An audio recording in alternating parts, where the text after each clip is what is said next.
Hello dear students and friends, welcome to my channel. I am DC Katre, A Star Institute of Mathematics, Goregaon district Gondia. Students, आज मैंने आपके लिए लेकर आया हूँ HSC new syllabus mathematics part 1 chapter number 5 vectors इस series का lecture number 8। तो आखिर तक बने रहिए।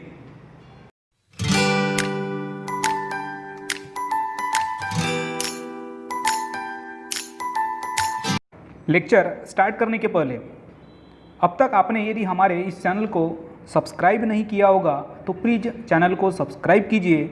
इससे आने वाले जो वीडियोज़ है उनके नोटिफिकेशन डायरेक्टली आपको मिलेंगे। स्टूडेंट्स, वेक्टर्स इस चैप्टर के लास्ट लेक्चर नंबर 7 में हमने कुछ बेसिक कॉन्सेप्ट को स्टडी किए थे, जिसमें cross product of two vectors, cross product को हम वेक्टर प्रोडक्ट भी कहते हैं। हमारे पास दो वेक्टर्स है और उनका हमें क्रॉस प्रोडक्ट फाइंड आउट करना है, तो किस तरह से फाइंड आउट किया जाता है ये मैंने आपको बताया था। और इस टॉपिक को समझने के लिए मैंने राइट हैंड रूल का भी यूज़ करके हम कैसे उस क्रॉस प्रोडक्ट को समझेंगे ये भी मैंने आपको सिखाया था। उसके बाद था properties of a vector product. कुल मिला के 9 प्रॉपर्टीज़ हमने यहाँ पे स्टडी किए थे। उसके बाद एंगल बिटवीन टू वेक्टर्स, दो वेक्टर्स के बीच का एंगल फाइंड आउट करना है तो हम किस फार्मूले का यूज़ करेंगे। उसके बाद था geometrical meaning of a vector product. और ये कॉन्सेप्ट सीखने के बाद हमने स्टार्ट किए थे एक्सरसाइज नंबर 5.4 को, जिसमें क्वेश्चन नंबर 1 से लेकर तो क्वेश्चन नंबर 8 तक के एग्जाम्पल को हमने सॉल्व किए। और आज के लेक्चर नंबर 8 में हम इसी एक्सरसाइज नंबर 5.4 के रिमेनिंग एग्जाम्पल्स को कंप्लीट करने वाले हैं। स्टूडेंट, इस चैप्टर के सभी लेक्चर्स की लिंक मैंने डिस्क्रिप्शन में देके रखी है, तो आप उस लिंक को फॉलो करते हुए सभी कॉन्सेप्ट को आप समझ सकते हो। स्टूडेंट्स, एक्सरसाइज के एग्जाम्पल को सॉल्व करते वक्त सबसे पहले उस एग्जाम्पल में क्या दिया हुआ है और हमें क्या फाइंड आउट करना है या फिर क्या प्रूव करना है वो आपको समझना ज़रूरी है। और ऐसे कुछ एग्जाम्पल्स होते हैं जिसके आंसर थोड़े लॉन्ग होते हैं, तो ऐसे वक्त उन एग्जाम्पल्स की आपको बार बार प्रैक्टिस करनी है। और कोई भी एग्जाम्पल को सॉल्व करने के लिए उसमें क्या कॉन्सेप्ट है वो कॉन्सेप्ट को सबसे पहले आपको समझना जरूरी है। और मैं सभी कॉन्सेप्ट को आपको पहले बता चुका हूँ। तो एक्सरसाइज नंबर 5.4 का क्वेश्चन नंबर 9 क्या दिया है, देखिए। Show that vector area of a quadrilateral ABCD is half AC cross BD। क्या बोल रहा है? प्रूफ कीजिए। बोलता है कि वेक्टर एरिया, ओनली एरिया नहीं, vector area of a quadrilateral, एक क्वाड्रिलेटरल है ABCD, उसका जो वेक्टर एरिया है वो हाफ AC क्रॉस BD है बोलता है। और जिसमें ये AC और BD ये क्या है, इस क्वाड्रिलेटरल के डायगोनल्स है। इसमें देखिए मैं एक आपको कॉन्सेप्ट बताना चाहता हूँ। वेक्टर एरिया, यदि वेक्टर एरिया है तो हाफ AC क्रॉस BD होता है। और यदि यहाँ पर ओनली एरिया रहता या फिर स्केलर एरिया बोलता तो हमारा जो फार्मूला है वो बनता 1/2 इन मॉड AC क्रॉस BD। समझ में आ गया फ़र्क? वेक्टर एरिया है तो हाफ AC क्रॉस BD, और स्केलर एरिया यदि फाइंड आउट करना है या फिर प्रूव करना है तो 1/2 मॉड के अंदर AC क्रॉस BD। यानी हमको क्या करना होता, हमको AC क्रॉस BD को तो फाइंड करना चाहिए, बट उसके बाद उसका मैग्नीट्यूड भी फाइंड आउट करना है, मतलब मॉड फाइंड आउट करना है। तो दोनों कॉन्सेप्ट आपको समझ में आ गए कि वेक्टर एरिया है तो मॉड नहीं लगाना है और स्केलर एरिया है तो मॉड लगाना है। ओके, चलिए अब इसका हम सॉल्यूशन देखते हैं। 9 के सॉल्यूशन में देखिए, स्टार्ट करेंगे हम ABCD, ये एक क्वाड्रिलेटरल है ऐसा दिखाकर। तो let ABCD B A quadrilateral, ABCD एक क्वाड्रिलेटरल है जिसमें AC एंड BD ये क्या है, इस क्वाड्रिलेटरल के डायगोनल्स है। और हमें क्या करना है, इस क्वाड्रिलेटरल ABCD का वेक्टर एरिया निकालना है। तो हमें फार्मूला पता है, ये हमें vector area of a quadrilateral ABCD कब मिलेगा, जब हम area of a triangle ABC and area of a triangle EDC इनको ऐड करेंगे। बात आ रही समझ में? तो सबसे पहले हम निकालेंगे vector area of triangle ABC और उसके बाद निकालेंगे वेक्टर एरिया ऑफ ADC। हमें पता है, we know that vector area of triangle ABC क्या है। जब हम बात करते हैं इस ट्रायंगल ABC की, तो इसका एरिया यदि हमको फाइंड आउट करना है तो हम पहले पढ़ चुके हैं, ये होगा half A B cross A C, half A B cross A C. इसी तरह area of triangle A D C यदि फाइंड आउट करना है तो क्या होगा, half A C cross A D. Area of triangle A D C यदि find out करना है, vector area of triangle A D C, तो ये होगा half A C cross A D. ये देखिए हमने लिखे पहले vector area of triangle A B C half A B cross A C, इसको इक्वेशन नंबर 1 दे दिए। उसके बाद है vector area of triangle A D C half A C cross A D, ये है नंबर 2।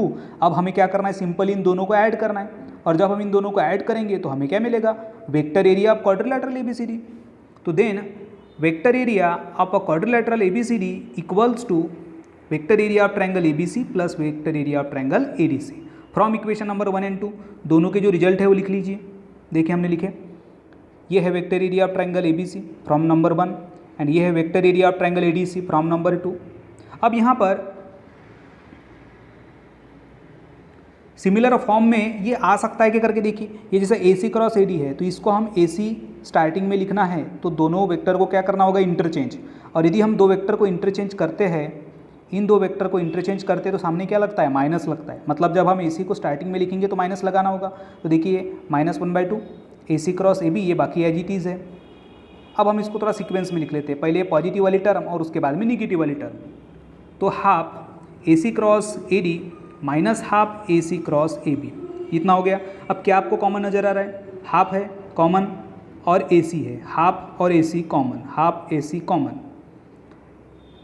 नेक्स्ट स्टेप में हम हाफ ए सी को जब हम कॉमन निकालते हैं तो बचेगा क्या, half A C cross common जब निकालेंगे तो यहाँ बचेगा A D minus A B, A D minus A B. Okay, A B को हम माइनस बी ए लिख सकते हैं, या फिर माइनस ए बी को हम पॉजिटिव बी ए लिख सकते हैं। हम ऐसा क्यों कर रहे हैं, क्योंकि हमें ए सी क्रॉस क्या चाहिए, बी डी चाहिए। मतलब जो बी वाली जो टर्म है उसको पहले लिखना है, तो हम इस ए बी को बी ए लिखना है तो ये माइनस हट जाएगा। तो देखिए हाफ ए सी क्रॉस जैसे के वैसे, ए डी भी जैसे के वैसे, और माइनस ए बी को लिख रहे बी ए। अब हमें triangle law of vector addition आपको याद होगा, triangle law of vector addition. देखिए जैसे बी है और ये ए है और ये डी है, तो B A D equals to होता है B D, B A D equals to होता है बी डी। ये triangle law of vector addition आपको पता है।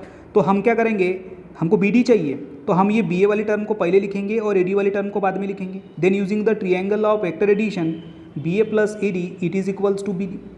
और ये हमको प्रूव करना था कि vector area of quadrilateral A B C D क्या आना चाहिए, बोलता है half A C cross B D आना चाहिए। ये हमने ला लिए, आपको समझ में आ गई बात। तो hence vector area of a quadrilateral A B C D is half A C cross B D, hence proved. तो थोड़ा सा आपको एक बार हल्का सा रिपीट करके देता हूँ। ये जो हमने फाइंड आउट किए vector area of triangle A B C and A D C, अब इसके हम थोड़े से सेपरेट डायग्राम देख लेते हैं। ये सेपरेट डायग्राम हम बना रहे ए बी सी की, ये ए बी सी। अब यहाँ पर देखिए half A B cross A C, ऐसा फार्मूला आप पहले पढ़ चुके हो। और यदि हमको ए डी सी यदि फाइंड आउट करना है, ए डी सी का वेक्टर एरिया, तो इस तरह से है वो डायग्राम ए डी सी, तो half A C cross A D, ठीक है। इसके बाद हमने क्या किया, इन दोनों को ऐड कर दिया, और ऐड करने के बाद में जो भी आंसर आएगा वो मिलना चाहिए half A C cross B D, और वही है required vector area of a quadrilateral A B C D. तो उम्मीद करता हूँ ये क्वेश्चन नंबर 9 आपको समझ में आ गया होगा। आपको इसकी प्रैक्टिस करना है। यदि एक बार में यदि आपको पूरी तरीके से नहीं समझ में आया तो उसकी एक बार प्रैक्टिस करो, आपको जरूर अच्छे तरीके से समझ में आ जाएगा। इस क्वेश्चन में एक कॉन्सेप्ट आपको समझ में आ गया ना, कि हम मॉड कहाँ लगाते हैं, जब स्केलर एरिया निकालना है तो मॉड लगाना है, और वेक्टर एरिया है दिया है तो मॉड नहीं लगाना है, ठीक है। चलिए next example students, next example number 10। क्या बोला यहाँ पर, find the area of a parallelogram whose diagonals are determined by the vectors A bar equals to 3i minus J minus 2k and B bar equals to -i plus 3j minus 3k। Question एकदम clear है। देखिए यहाँ पर और मैं एक concept आपको बताना चाहता हूँ। लास्ट वाले एग्जाम्पल में मैंने आपको एक कॉन्सेप्ट बताया था, मॉड कब लगाते हैं और कब नहीं लगाते। उसी तरीके का यहाँ पर भी एक यूनिक कॉन्सेप्ट है कि हमें एरिया ऑफ पैरेललोग्राम जो फाइंड आउट करना है तो उसके भी दो रिजल्ट्स हैं। एक तो जिसमें हाफ लगता है और एक ऐसा फार्मूला है जिसमें हाफ नहीं लगता। तो अब हाफ कहाँ लगता है और हाफ कहाँ नहीं लगता ये मैं आपको यहाँ पे सबसे पहले क्लियर करा देता हूँ। यदि हमको एरिया फाइंड आउट करना है, एरिया ऑफ पैरेललोग्राम, और यदि हमारे पास एडजेसेंट साइड यदि दी हुई है, जिस तरह का एग्जांपल नंबर 8 हमने सॉल्व किए थे, तो ऐसे वक्त हाफ वहाँ पर हम नहीं लगाते। वहाँ पे सिंपली हम क्या करते हैं, A cross B find out करते हैं। क्या निकालते हैं, mod of A cross B. और ये किसका फार्मूला है, एरिया ऑफ पैरेललोग्राम का, जहाँ पर एडजेसेंट साइड्स दी होती है। ओके, यहाँ पर मैं लिख लेता हूँ, एडजेसेंट साइड्स यदि दी है तो magnitude of A cross B, ये वाला फार्मूला हम लगाते हैं एरिया पैरेललोग्राम फाइंड आउट करने के लिए। और यदि डायगोनल्स दिए हैं तो ऐसे वक्त जो हमारा फार्मूला है वो होता है half into magnitude of A cross B. कब, जब डायगोनल्स यदि दिए हैं तब। कॉन्सेप्ट आपको समझ में आ गया। मैं हर एग्जांपल में कुछ ना कुछ एक नया कॉन्सेप्ट बताते जाऊंगा। समझ में आ गया कि हाफ कब लगाते हैं, जब डायगोनल्स दिए हैं, और हाफ कब नहीं लगता, जब एडजेसेंट साइड्स दी होती है। तो ओके, चलिए अब हम इसका आंसर स्टार्ट करते हैं नंबर 10 का।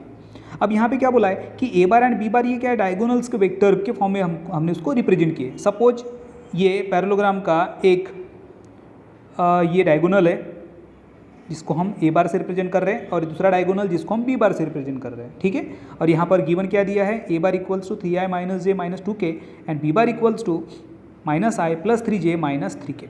हो गया। अब हमें फार्मूला कौन सा यूज करना है आपको पता है, ये वाला half magnitude of A cross B. तो सबसे पहले हमें A cross B find out करना होगा, यानी क्रॉस प्रोडक्ट दो वेक्टर का। पहले क्रॉस प्रोडक्ट फाइंड आउट करेंगे, उसके बाद उसका मैग्नीट्यूड निकालेंगे और उसको 1/2 से मल्टीप्लाई कर देंगे। सिंपल है। सबसे पहले हम निकालते हैं उसका क्रॉस प्रोडक्ट। ये देखिए A cross B equals to, first determinant का फॉर्म आएगा जिसके फर्स्ट रो में आई जे की लिखेंगे और सेकंड रो में क्या लिखेंगे, वेक्टर ए के कोएफिशिएंट्स क्या है 3 -1 2 3 -1 2, और थर्ड रो में वेक्टर बी के कोएफिशिएंट -1 3 -3 -1 3 -3। ऑर्डर 3 का डिटरमिनेंट कैसे फाइंड आउट करते हैं ये मैं बहुत बार आपको बता चुका हूँ, वो भी डिटेल कॉन्सेप्ट के साथ में। फर्स्ट रो का first element as it is, उसके बाद हमें ब्रैकेट देना है, और यहाँ पे हमको क्या कैलकुलेशन करना है, तो first row first column delete करेंगे और ये जो 4 एलिमेंट बचते हैं इसका डिटरमिनेंट लिखना होता है। तो ये जब 4 एलिमेंट है इसका डिटरमिनेंट निकालेंगे तो फर्स्ट क्रॉस होगा +3, फिर माइनस लगाते हैं, दूसरा क्रॉस होगा -6, तो निगेटिव हो जाएगा +6। समझ में आ गया।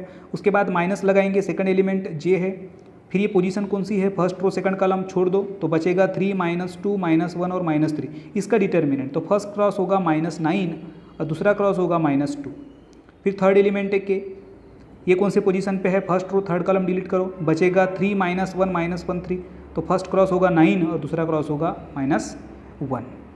अब ये देखिए मैं आपको डायरेक्ट बता रहा हूँ, बट इसका मैंने बहुत ही डिटेल, बहुत सारे एग्जांपल्स को मैंने इसको डिटेल में सॉल्व किया है, और उम्मीद करता हूँ कि ये आपको डिटरमिनेंट सॉल्व करते आता ही होगा, है ना। 11th में भी आपने सॉल्व किए हो, उसके बाद 12th में भी मैट्रिसेस चैप्टर था उसमें भी सॉल्व किए, उसके बाद अभी हम वेक्टर पढ़ रहे हैं, तो यहाँ पर भी करीबन 20-25 बार डिटरमिनेंट आपने फाइंड आउट कर चुके हो। ठीक है, देखिए अब 3 + 6 कितना 9 आए, -9 -2 -11 माइनस +11j 9 - 1 8k, तो ये मिल गया हमको ए क्रॉस बी। अब हमें क्या निकालना है, इसका मैग्नीट्यूड निकालना है। तो मैग्नीट्यूड में क्या होता है, जो आई जे के कोएफिशिएंट्स है उसको हम अंडर रूट के अंदर स्क्वायर के फॉर्म में लिखते हैं और उसको ऐड करते हैं। तो आई का कोएफिशिएंट 9 स्क्वायर प्लस जे का कोएफिशिएंट 11 का स्क्वायर प्लस के का कोएफिशिएंट 8 का स्क्वायर।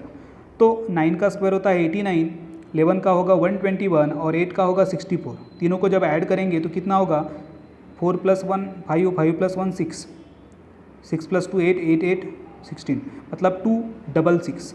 तो magnitude of A cross B हमने क्या निकाले 266। बट फार्मूला क्या है एरिया ऑफ पैरेललोग्राम का, जब डायगोनल्स दिए हैं तो वो होता है half magnitude of A cross B.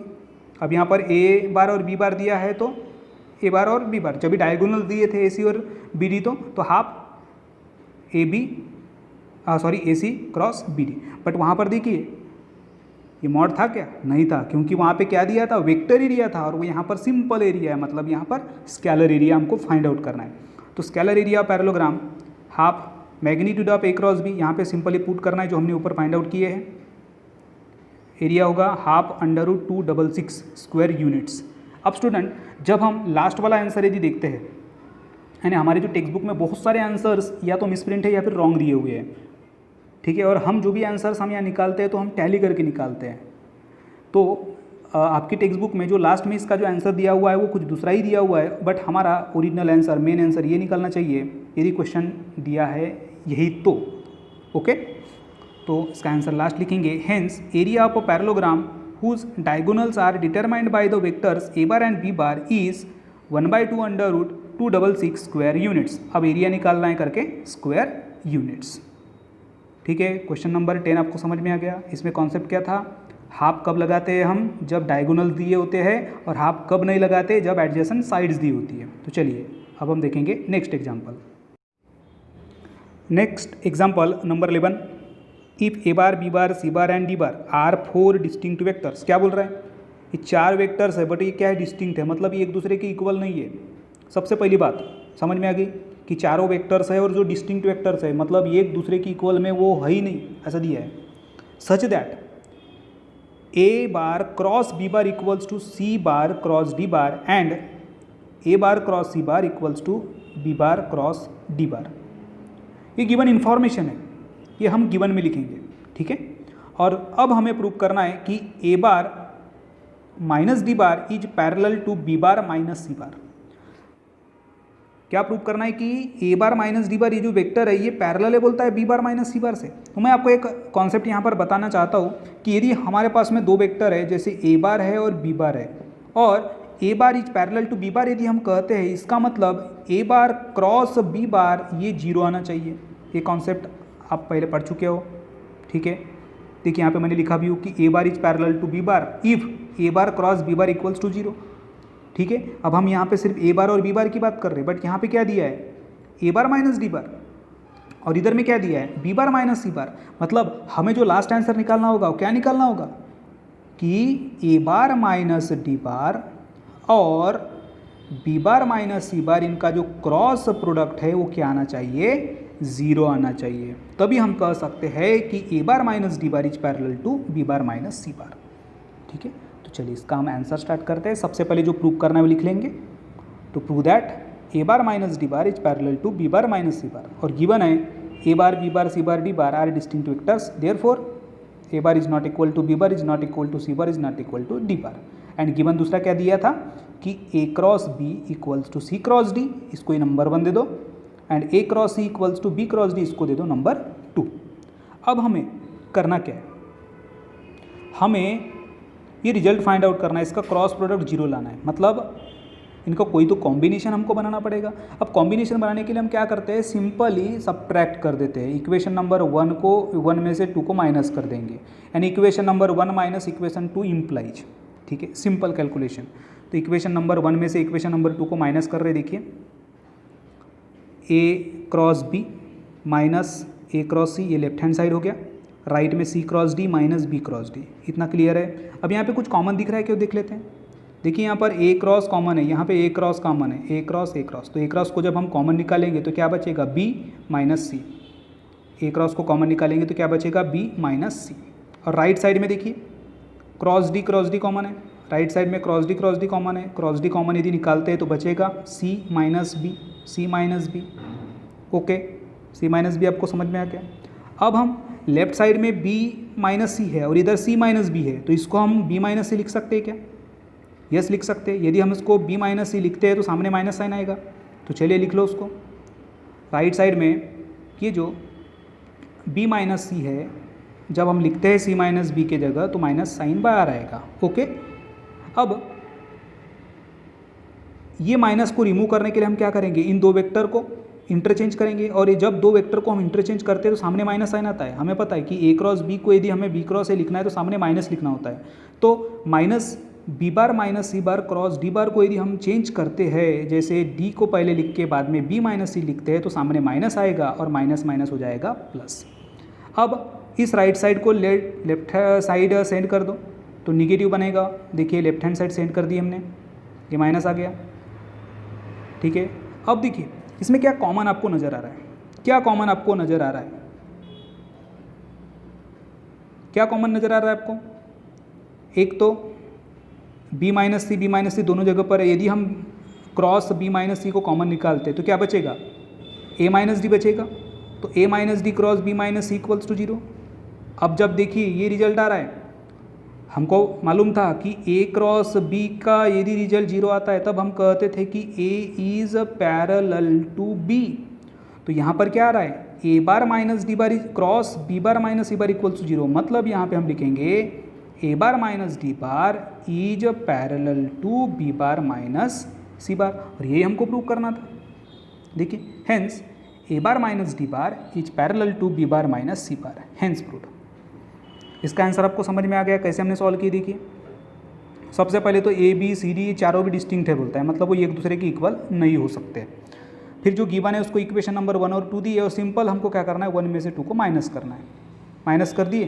अब माइनस करने के बाद में हमको लास्ट वाला रिजल्ट निकालना है कि a minus D cross b minus C equals to 0 आना चाहिए। अब ये 0 आना चाहिए, इसका मतलब होगा कि ये वेक्टर ये दूसरे वेक्टर को क्या होगा, पैरेलल होगा। ठीक है, चलिए next example number 12। Question number 12 is if a bar equals to i plus J plus K and c bar equals to j bar minus K bar, then find a vector b bar satisfying a cross b equals to c and a dot b equals to 3। अब यहाँ पर दो हमारे पास में conditions है और इन दो conditions को सेटिस्फाई करने वाली ये दो वेक्टर्स है और इनका यूज़ करके हमें फाइंड आउट करना है वेक्टर बी। अब यहाँ पर वेक्टर बी को हम कंसिडर कर लेंगे। सबसे पहले गिवन ए बार है आई प्लस जे प्लस के, सी बार है जे माइनस के। तो अब हमें बी बार ऐसा कंसिडर करना होगा जहाँ पर आई जे के लिखना है। तो हम कंसिडर कर रहे हैं B bar equals to X I plus Y J plus Z K. ठीक है, अब हमें निकालना क्या है बी बार, और बी बार निकालने के लिए क्या निकालना होगा, एक्स वाई जेड निकालना होगा। यदि हमने एक्स वाई जेड निकाल लिए और उसको यदि हम यहाँ पुट करते तो हमारा रिक्वायर्ड वेक्टर मिल जाएगा। ओके, सबसे पहले A dot B equals to 3, इस कॉन्सेप्ट का हम यूज करते हैं। We have A dot B equals to 3, हमारे पास ए दिया है और बी हमने कंसिडर किए हैं, तो इनका डॉट प्रोडक्ट 3 लिख लो, यहाँ से कुछ रिजल्ट हमको मिलेगा। ये है ए बार और ये है बी बार। इसमें देखिए हम ये यूनिट वेक्टर्स लगाते हैं आई जे के, आई कैप जे कैप के कैप। ठीक है, अब हम इन दो वेक्टर का डॉट प्रोडक्ट निकालना है। मैंने आपको सिखाया था डॉट प्रोडक्ट कैसे निकालते हैं। आई का कोएफिशिएंट का मल्टीप्लिकेशन आई के कोएफिशिएंट के साथ होता है, तो इधर आई का कोएफिशिएंट 1, इधर आई का x मतलब x इंटू 1। फिर यहाँ पे देखिए j का 1, यहाँ पर j का y, तो y इंटू 1। नेक्स्ट है k का कोएफिशिएंट, इधर k का 1 है और यहाँ पर k का z है, तो z इंटू 1 और right side 3 as it is. तो मतलब ये क्या मिल रहा है हमको, x plus Y plus Z equals to 3। इसको दे दो इक्वेशन नंबर 1, यानी जो हमारे पास में फर्स्ट एक रिजल्ट है, ये रिजल्ट का यूज़ करके हमने इक्वेशन नंबर 1 लाया। अब हम क्या करेंगे, हमारे पास जो सेकंड कंडीशन है, इस कंडीशन का यूज़ करके हम और कुछ रिजल्ट लाएंगे।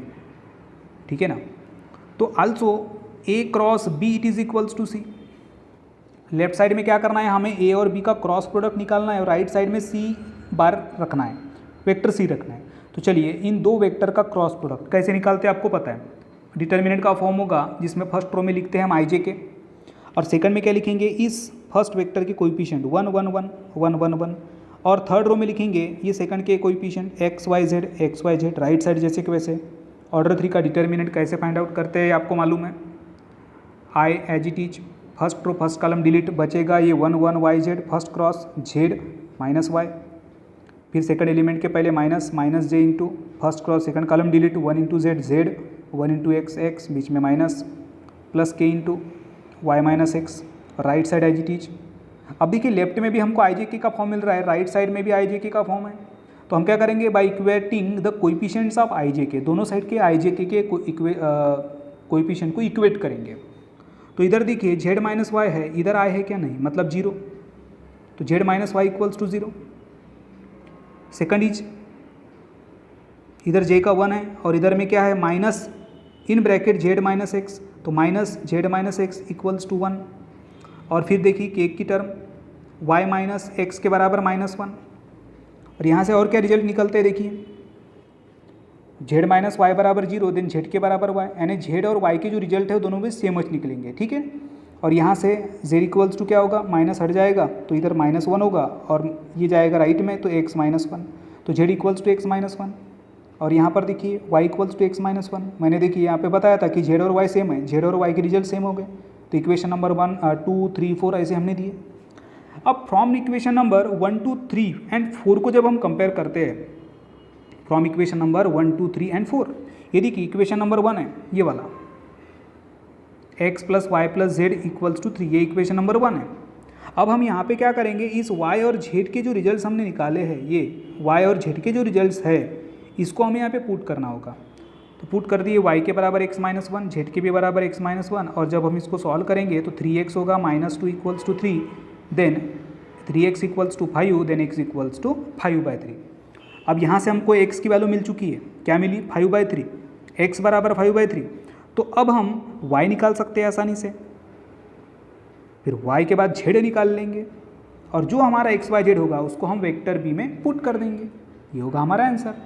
तो x = 5/3 इक्वेशन नंबर 3 में पुट कर दो, यह है equation number 3, z = x -1, x के बराबर 5/3 पुट करेंगे तो फिर क्रॉस मल्टीप्लिकेशन करना होगा, तो 5 - 3/3 = 2/3, यानी z बराबर क्या मिला, 2/3 मिला। और हमको पता है कि z और y ये दोनों भी क्या इक्वल है, तो z के बराबर 2/3 तो y के भी बराबर क्या होगा, 2/3 होगा। या फिर हम इक्वेशन नंबर 4 में पुट कर सकते हैं, y = x -1, यहाँ पर हम यदि x के बराबर पुट करते हैं 5/3 तो हमको y मिलेगा 2/3। तो इस तरह से हमने x y z निकाल लिए। Then b bar equals to क्या था, xi + yj + z के था, जिसमें पुट कर दो 5/3, 2/3 एंड 2/3 को। कॉमन है 1/3 यदि कॉमन निकालते हैं तो क्या मिलेगा, 5y + 2j + 2k, और ये क्या है, b बार है। यही हमको फाइंड आउट करना था, बोला था ना कि b बार फाइंड आउट कीजिए। सबसे पहले हमने क्या किए थे, a बार और c बार दिए, यानी जो दिया है वो लिखा था। उसके बाद b बार को हमने कंसीडर किए थे xi + yj + z के, यानी हमारा मेन मकसद था x y z को फाइंड आउट करना। तो एक जो कंडीशन है a.b = 3 पुट कर दिए, इक्वेशन नंबर 1 मिला। उसके बाद जो सेकंड कंडीशन है उसका यूज करके हमने x y z की एक प्राइमरी वैल्यूज़ निकाले, x बराबर y और z, और ये जो इक्वेशंस थे उसको हमने 2, 3, 4 दिया। और फ्रॉम नंबर 1, 2, 3, 4 यहाँ से हमको सबसे पहले x बराबर 5/3 मिला, और फिर उस x को हमने पुट कर दिए इक्वेशन नंबर 3 में, तो हमको z मिला, 4 में पुट किए तो y मिला, और उस x y z को हमने पुट कर दिए b bar equals to xi + yj + zk में, तो हमको रिक्वायर्ड वेक्टर मिला b। तो क्वेश्चन नंबर 12 आपको समझ में आ गया। चलिए अब हम देखते हैं next example. Question number 13 is find a and if a bar cross i + 2a bar -5j = 0। Student, ये जो एग्जांपल है आपके टेक्स्ट बुक में थोड़ा प्रिंट मिस्टेक है, ये थोड़ा पावर वगैरह में दिया है, आई वगैरह, तो इसको इस तरह से आपको अरेंज करके लिखना है, a bar cross i cap + 2a bar -5j। ध्यान से, a bar cross i cap + 2a bar -5j = 0 ये दिया है। तो हमें यहाँ पे फाइंड आउट करना है a बार। अब देखिए यहाँ पे क्रॉस डॉट ऐसा यूज किया गया है, तो सबसे पहले हमने जो प्रॉपर्टी देखे थे उसके रिजल्ट्स हम थोड़ा सा एक बार चेक कर लेते हैं डॉट और क्रॉस के। देखिए मैंने साइड में लिख के रखा है, i और i का यदि डॉट प्रोडक्ट करते हैं तो हमें 1 मिलता है।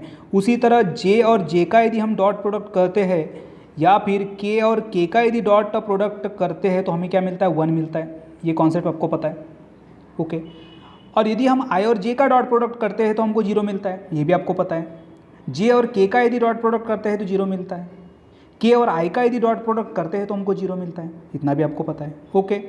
फिर क्रॉस में देखिए, i cross i, j cross j या फिर k क्रॉस k यदि करते हैं तो हमें 0 मिलता है। i क्रॉस j यदि करते हैं तो k मिलेगा, j क्रॉस k करेंगे तो i मिलेगा, या फिर k क्रॉस i करेंगे तो हमें j मिलता है, यानी ये साइक्लिक फॉर्म में है। तो और यदि उसको हमने थोड़ा चेंज कर दिए, जैसे i क्रॉस j को k लिखे थे, यदि j क्रॉस i है तो -k होगा। j क्रॉस k को हम i लिखते हैं, k क्रॉस j रहता है तो -i। उसी तरह k क्रॉस i को हम j लिखते हैं, i क्रॉस k रहता है तो हम -j लिखते हैं। ये आपको रिजल्ट पता है, ओके। अब ये हम छोटे छोटे कॉन्सेप्ट का यूज़ यहाँ पे भी करने वाले हैं। हमको जो फाइंड आउट करना है ए, उसको हम पहले कंसीडर कर लेंगे। A bar equals to X I plus Y J plus Z K, जिस तरह से पिछले वाले एग्जाम्पल में हमने बी बार को कंसीडर किया था उसी तरह यहाँ पे भी कंसीडर करो। और जो गिवन है उसको हम इक्वेशन नंबर 1 से रिप्रेजेंट कर लिए। अब ये जो ए बार है, इस ए बार को हमें पुट करना इक्वेशन नंबर 1 में। Then equation number 1 implies A bar, देखिए पुट कर दिए, cross I cap plus 2 into A bar minus 5 J cap as it is. अब इसके बाद हमें क्या करना है, सेपरेट क्रॉस मल्टीप्लिकेशन करना है। तो ये X I cross I cross I, okay. उसके बाद देखिए plus y into J cross I plus z into K cross I, हो गया इतना। फिर यहाँ पर separate multiplication 2xi plus 2yj plus 2zk minus 5j as it is. अब जो हमने रिजल्ट लिखे हैं ये वाले रिजल्ट्स यहाँ पे जो जो लगते हैं वो पुट करते जाओ। आई क्रॉस आई यानी क्या था, 0 था। जे क्रॉस आई को हम क्या लिखते थे, माइनस के क्रॉस आई को क्या लिखते थे, जे, और बाकी सब जैसे के वैसे रहने दो, ठीक है ना। अब x इंटू 0 तो 0 होगा। अब यहाँ पर आई जे के जो फॉर्म है, मतलब आई जे के को हमको सेपरेट इसमें लिखना है। पहले आई वाली टर्म को लिखेंगे, बाद में जे वाली और बाद में के वाली। तो आई वाली टर्म देखिए सिंगल है 2xi, तो हमने पहले लिख लिया 2xi। अब जे वाली टर्म ये भी है और ये स्टार्टिंग में भी है। तो हम जब जे को कॉमन निकालेंगे तो यहाँ z बचेगा, यहाँ पर 2y बचेगा और यहाँ पर -5 बचेगा, जे कॉमन।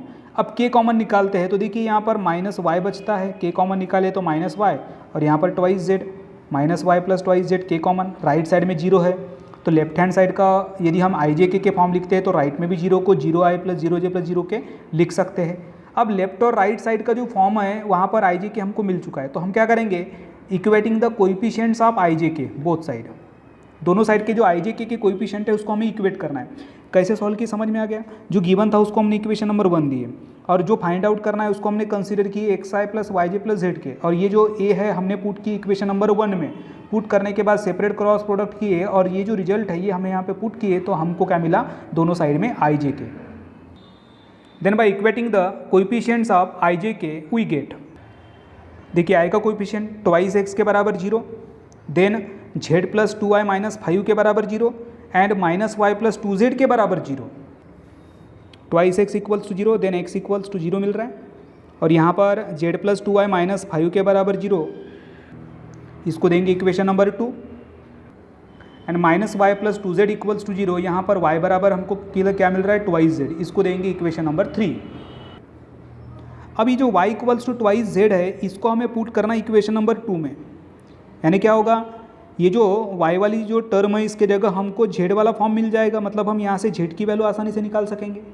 तो y equals to 2z put कर दो इक्वेशन नंबर 2 में, तो देखिए यहाँ पर इस y के जगह हमने 2z पुट किए, तो z प्लस 2 इंटू 2z क्या होगा 4z minus 5 equals to 0, 1z plus 4z means 5z minus 5 equals to 0, therefore 5z equals to 5, तो z बराबर कितना 1, तो z बराबर हमको 1 मिला, x के बराबर 0 पहले फाइंड आउट कर चुके थे, अब हमें निकालना है y। तो ये जो z की वैल्यू 1 है हमें पुट करना होगा इक्वेशन नंबर 3 में। Put z equals to 1 equation number 3, तो यहाँ पर जब हम z के बराबर 1 पुट करते हैं तो हमको क्या मिलेगा, y बराबर 2, x इक्वल्स टू 0, y बराबर 2, z equals to 1, then a bar equals to xi plus Y J plus Z K क्या होगा, a equals to 0i plus 2j plus k। ये है हमारा रिक्वायर्ड वेक्टर ए बार। ये question आपको समझ में आ गया। चलिए अब हम देखते हैं next example. Question number 14 is if magnitude of A dot B equals to magnitude of A cross B, ये कंडीशन दी हुई है और साथ में दिया हुआ है कि A dot B is less than 0, मतलब negative, A dot B is less than 0। मतलब जब हम यहाँ पर ये रिजल्ट को जब हम सॉल्व करेंगे, मतलब इसको कंटिन्यू करेंगे, तो सिर्फ हमें चेंज काहे में करना है, ये इस ए डॉट बी के जगह पर चेंज करना है, और वो भी वो क्या होना चाहिए, लेस देन 0, मतलब निगेटिव। तो वहाँ पर हम निगेटिव लगा सकते हैं। कैसे लगाएंगे हम आगे देखने वाले हैं। फिर बोला है find the angle between A bar and B bar. ये हमारे पास में ये दो वेक्टर है, ये एक ए बार है और ये बी बार है, उसके बीच का एंगल थीटा हमको फाइंड आउट करना है। तो एंगल कैसे फाइंड आउट करते हैं हमको मालूम है, डॉट में और क्रॉस में। दोनों का फार्मूला पता है ना, डॉट में क्या लगाते हैं हम, कॉस थीटा लगाते हैं, और क्रॉस में क्या लगाते हैं, साइन थीटा लगाते हैं। तो सबसे पहले गिवन जो दिया है वो लिख लो, magnitude of A dot B equals to magnitude of A cross B, ये गिवन है। और थीटा क्या है, theta be the angle between A bar and B bar, and here A dot B is less than 0, मतलब ए dot B is क्या है, negative है, ये कंडीशन है। देन फार्मूला, स्टैंडर्ड फार्मूला क्या है, ए डॉट बी का magnitude of A into magnitude of B into cos theta, ये तो आपको पता है। और ए क्रॉस बी का क्या है, magnitude of A into magnitude of B into sine theta. अब यहाँ पर ऑलरेडी यूनिट जो मैग्नीट्यूड निकालना है करके हम यहाँ पर यूनिट वेक्टर एन नहीं लिखते, है ना। ओके, समझ में आ गई बात। अब ये जो मैग्नीट्यूड ऑफ ए बार है, जो मैग्नीट्यूड ऑफ ए बार है उसको हम सिंपली ए लिख सकते हैं, मैग्नीट्यूड ऑफ बी बार को हम सिंपली बी लिख सकते हैं, ठीक है। और मैंने बताया था, यानी सॉरी यहाँ पर जो दिया है वो क्या दिया है कि A dot B is less than 0, मतलब ये जो ए डॉट बी का जो हमने रिजल्ट निकाल रहे हैं, तो इसको यदि हम मॉड हटाते हैं तो यहाँ पे माइनस लगा सकते हैं, यहाँ पे माइनस लगाएंगे, ओके। बट यहाँ पर नहीं लगेगा क्योंकि क्रॉस है, और क्रॉस में ऐसा कुछ चेंज करो ऐसा कुछ दिया नहीं है, ओके। तो हम यहाँ पर जो लेफ्ट हैंड साइड होगा वहाँ पर हम माइनस लगा देंगे, राइट हैंड साइड को एज इट इज रखेंगे, ठीक है। मैं यहाँ पर लिख के भी रखा हूँ, ये देखिए लिख के भी रखा हूँ कि डॉट में चेंज होगा और क्रॉस के लिए एज इट इज रहेगा, ठीक है। तो मैग्नीट्यूड ऑफ ए को हम ए लिख रहे हैं, मैग्नीट्यूड ऑफ बी को बी, राइट साइड में भी जैसे के वैसे। और यहाँ पर A dot B is less than 0 होने की वजह से हम इसमें चेंज करेंगे तो यहाँ पे माइनस आएगा, और ए क्रॉस बी में यहाँ चेंज नहीं होगा, वो जैसे के वैसे रहेगा। अब इस ए और बी से ये ए बी कैंसिल होगा क्योंकि दोनों साइड में सेम है। अब एक्चुअली में ये कैसे चेंज होता है, ये आपको पता है कैसे चेंज होता है। जब ये ए और बी को हम लेफ्ट में लेके जाएंगे तो ये लेफ्ट के डिनोमिनेटर में जाएगा, तो ये ए बी से ए बी कैंसिल हो जाएगा, ठीक है। तो बचेगा क्या यहाँ पर, माइनस कॉस थीटा, और राइट साइड में पॉजिटिव साइन थीटा। अब इस कॉस को भेज दो राइट साइड में, तो ये साइन के डिनोमिनेटर में जाएगा, तो बचेगा क्या, वन साइड माइनस बचेगा। तो sine theta upon cos theta equals to क्या हुआ, -1 हुआ। अब साइन बाय कॉस क्या होता है, टैन होता है, तो टैन थीटा बराबर -1। एंड हमें पता है कि टैन पाई बाय 4 के बराबर 1 होता है, टैन पाई बाय 4 बराबर 1, तो फिर -1 यानी क्या, तो माइनस टैन पाई बाय 4 बराबर है। And by using the allied angle we know that tan pi minus theta equals to minus tan theta. तो हम ये माइनस टैन पाई बाय 4 को क्या लिखेंगे, पाई माइनस पाई बाय 4, क्योंकि थीटा पाई बाय 4 हम यहाँ पे दिखा रहे हैं। तो हम ये माइनस टैन पाई बाय 4 को लिख सकते हैं tan pi minus pi by 4।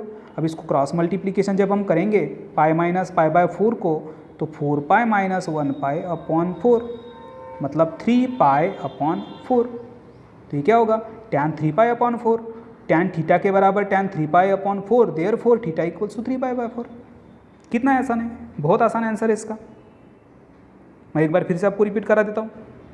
सबसे पहले हमको गिवन लिखना है, जो गिवन दिया है वो थीटा ये क्या है, angle between A bar and B bar. और क्या दिया है, सबसे मेन बात ये है A dot B is less than 0, यानी जो हम ये कंडीशन दी हुई है इसके जो लेफ्ट हैंड साइड होगा सिर्फ वहाँ पर हम वो अप्लाई करेंगे, मतलब वहाँ पे हम लिए निगेटिव लिखेंगे, राइट साइड में क्रॉस में चेंज नहीं होगा। और ये स्टैंडर्ड फार्मूला है ए डॉट बी का और ये ए क्रॉस बी का। ए बी से ए बी कैंसिल होगा, बचेगा minus cos theta equals to sine theta, then sine by cos, tan होता है राइट साइड में -1, और हमें पता है कि टैन 3 पाई बाय 4 के भी बराबर हम डायरेक्टली -1 लिख सकते हैं, या फिर माइनस टैन पाई बाय 4 को हम -1 दिखा सकते हैं। तो माइनस टैन पाई बाय 4 यदि लिखते हैं तो by using the allied angle tan pi minus theta बराबर माइनस टैन थीटा। तो ये होगा tan pi minus pi by 4, therefore tan theta equals to tan 3 pi by 4, तो थीटा बराबर होगा 3 पाई अपॉन 4। तो स्टूडेंट ये हो गया क्वेश्चन नंबर 14 का आंसर। अब देखते हैं हम नेक्स्ट एग्जाम्पल नंबर 15 को सॉल्व करने के पहले हम 16 वाला एक ये छोटा एग्जाम्पल है, इसको हम सॉल्व कर लेते हैं, इसके बाद 15 देखेंगे। क्या बोल रहा है, find the direction ratios of a vector perpendicular to the two lines whose direction ratios are, यानी दो लाइंस के डायरेक्शन रेशियो दिए हैं और उन दो को एक लाइन, ऐसी एक लाइन है जो परपेंडिकुलर है, उसका हमको डायरेक्शन रेशियो फाइंड आउट करना है। देखिए दो वेक्टर है हमारे पास में, कौन से दो वेक्टर, एक ये वेक्टर ए बार, सपोज हम ये वेक्टर का फॉर्म लेते हैं और ये है दूसरा वेक्टर बी बार, और हमें डायरेक्शन रेशियो ऐसे परपेंडिकुलर वेक्टर को निकालना जो इसको परपेंडिकुलर हो, इस तरह से। तो ये क्या होगा, ए क्रॉस बी। ये कॉन्सेप्ट आप पहले पढ़ चुके हो, पढ़े हो ना, ये पढ़ाया मैंने आपको। ये दो वेक्टर है, इसको परपेंडिकुलर है, तीसरा vector A cross B, right hand rule में, ठीक है। यानी हमको लास्ट रिजल्ट क्या निकालना होगा, ये निकालना होगा ए क्रॉस बी। और जो भी निकलेगा ए क्रॉस बी, इसका हमें डायरेक्शन रेशियोज लिखना होगा। और डायरेक्शन रेशियो हम कैसे लिखते हैं आपको पता है। जैसे कि डायरेक्शन रेशियो को हम A1 B1 C1 इससे रिप्रेजेंट करते हैं, या फिर A2 B2 C2 से रिप्रेजेंट करते हैं, या फिर सिंपल ABC से रिप्रेजेंट करते हैं। अब जैसे एक वेक्टर है, उसको हम AI plus BJ plus CK से रिप्रेजेंट कर सकते हैं। तो ये हो गया वेक्टर फॉर्म। और इसके डायरेक्शन रेशियो हमको लिखना है, तो हम क्या लिखेंगे, A B and C। Okay, समझा, ठीक है। मतलब ये जो दिया है ये क्या है, A1 B1 C1, और ये क्या है, A2 B2 C2। मतलब इसके कॉम्बिनेशन से हम दो वेक्टर लिख सकते हैं। तो लिखो, चलिए। दूसरा एग्जांपल ऐसे दिया है, तो ये फर्स्ट वाला आपने सॉल्व किया, तो सेकंड वाला बहुत आसानी से बना सकते हो, ठीक है। तो मैं इसका फर्स्ट वाला लेता हूँ, सेकंड वाला आपको बनाना है। तो सबसे पहले A bar and B bar be the vectors along the lines whose direction ratios are -2 1 -1 and -3 -4 1। और इसके कॉम्बिनेशन से हम A बार लिखेंगे -2i plus j minus K, and B bar equals to -3i -4j plus K. हो गया, A bar and B bar हो गया। फिर फार्मूला क्या बोलता है, formula then a vector perpendicular to both A bar and B bar is, perpendicular to both A bar and B bar is A cross B। A cross B है। अब इन दोनों का क्रॉस प्रोडक्ट कैसे निकालते हैं आपको पता है। फर्स्ट रो में i j के, सेकंड इसमें ये वेक्टर ए के कोएफिशिएंट -2 1 -1, और थर्ड रो में आएगा -3 -4 1। और इसको सॉल्व कैसे करते हैं आपको पता ही है। i 1 -4 -j into -2 -3 plus k into 8 plus 3। तो ये मिल गया हमको -3i plus 5j plus 11k। तो ये हो गया A क्रॉस B। अब जिस तरह हमने ये जो -2 1 -1 को A बार के फॉर्म में लिखा, -3 -4 1 को हमने B बार के फॉर्म में लिखा, जबकि ये डायरेक्शन रेशियोज थे, तो जो हमने अभी आखिरी का आंसर निकाले उसको हम उस फॉर्म में लिख सकते हैं क्या? यस, लिख सकते हैं। तो ये क्या होगा, -3 5 एंड 11, -3 5 एंड 11, ये क्या है, direction ratios of the line, ठीक है। तो लिखिए आखिरी में, hence the direction ratios of a line are -3 5 and 11। किस तरह हमने इसको सॉल्व किए, सबसे पहले जो डायरेक्शन रेशियोज थे उसको हमने वेक्टर के फॉर्म में रिप्रेजेंट किए, और उसके बाद हमने उसका क्रॉस प्रोडक्ट निकाले, क्योंकि यहाँ पे बोला गया है कि ऐसे दो लाइंस है जिसका जो परपेंडिकुलर जो वेक्टर है उसके हमको डायरेक्शन रेशियो निकालना है। तो राइट हैंड रूल में हम स्टडी कर चुके थे। तो ये A बार एंड B बार, इसको परपेंडिकुलर है A क्रॉस B। तो सबसे पहले हमने जो डायरेक्शन रेशियो है उसको A बार B बार में कन्वर्ट कर दिया, और उसका निकाले क्रॉस प्रोडक्ट, और जो आंसर मिला उसमें से हम क्या लिख रहे हैं, उसके कोएफिशिएंट्स डायरेक्शन रेशियोज। तो -3 5 एंड 11, ये है हमारा क्वेश्चन नंबर 16 का आंसर। अब देखते हैं next example. Student, example number 15, prove by vector method. Prove करना है कि sine alpha plus beta equals to sine alpha into cos beta plus cos alpha into sine beta. ये ट्रिग्नोमेट्रिक फंक्शन आप जो कंपाउंड एंगल है उसका एक special result है, ट्रिग्नोमेट्रिक फंक्शन का फार्मूला है, बट हमें इसको प्रूव करना है by using the vector method. अब वेक्टर मेथड बोलने के बाद में जो ट्राइंगल होगा या फिर उसके जो पॉइंट्स होंगे उनका यूज़ करके हमें ये प्रूव करना है, यानी लेफ्ट हैंड साइड के बराबर राइट हैंड साइड ये आना चाहिए। तो हमें एक कॉन्सेप्ट पता है, जैसे A क्रॉस B है। अब A क्रॉस B यानी क्या, magnitude of A into magnitude of B into sine theta into unit vector. ये पता है आपको result, A cross B equals to magnitude of A into magnitude of B into sine theta into unit vector N. Student, इसका answer long है, आपको मैं जिस हिसाब से बता रहा हूँ, जिस हिसाब से समझा रहा हूँ, आपको वही स्किल से आपको समझना है। एक बार में यदि नहीं समझा तो उसको बार बार प्रैक्टिस करो, बट मैं आपको बहुत ही आसान वे से समझाने की कोशिश कर रहा हूँ, और मैं जिस हिसाब से बता रहा हूँ वैसे ही उसको सॉल्व करना। मैंने क्या बोला कि दो वेक्टर है हमारे पास में, A बार और सपोज B बार। तो A क्रॉस B के बराबर ये फार्मूला बनता है, और थीटा क्या है, angle between the vectors A and B, ये आपको पता है। ओके, तो अब इन दोनों को इक्वल दिखाने के लिए हम क्या करेंगे, ए क्रॉस बी फाइंड आउट करेंगे, और ए क्रॉस बी फाइंड आउट करने के लिए डिटर्मिनेंट का फॉर्म होता है, ये हमको पता है। फिर उसके बाद ही हम राइट साइड वाला फॉर्म निकालेंगे और दोनों का रिजल्ट यदि सेम आता है तो तब हम कहेंगे कि ये दोनों इक्वल है, इतना पता है। तो यहाँ पे भी हम यही सेम कॉन्सेप्ट का यूज़ करेंगे। अब वो कैसे इसको यहाँ पर हम अप्लाई करते हैं तो इसके आंसर में हम देखने वाले हैं, ठीक है। तो सबसे पहले हमें प्रूव करना है ये, तो हम लिख लिए सबसे पहले।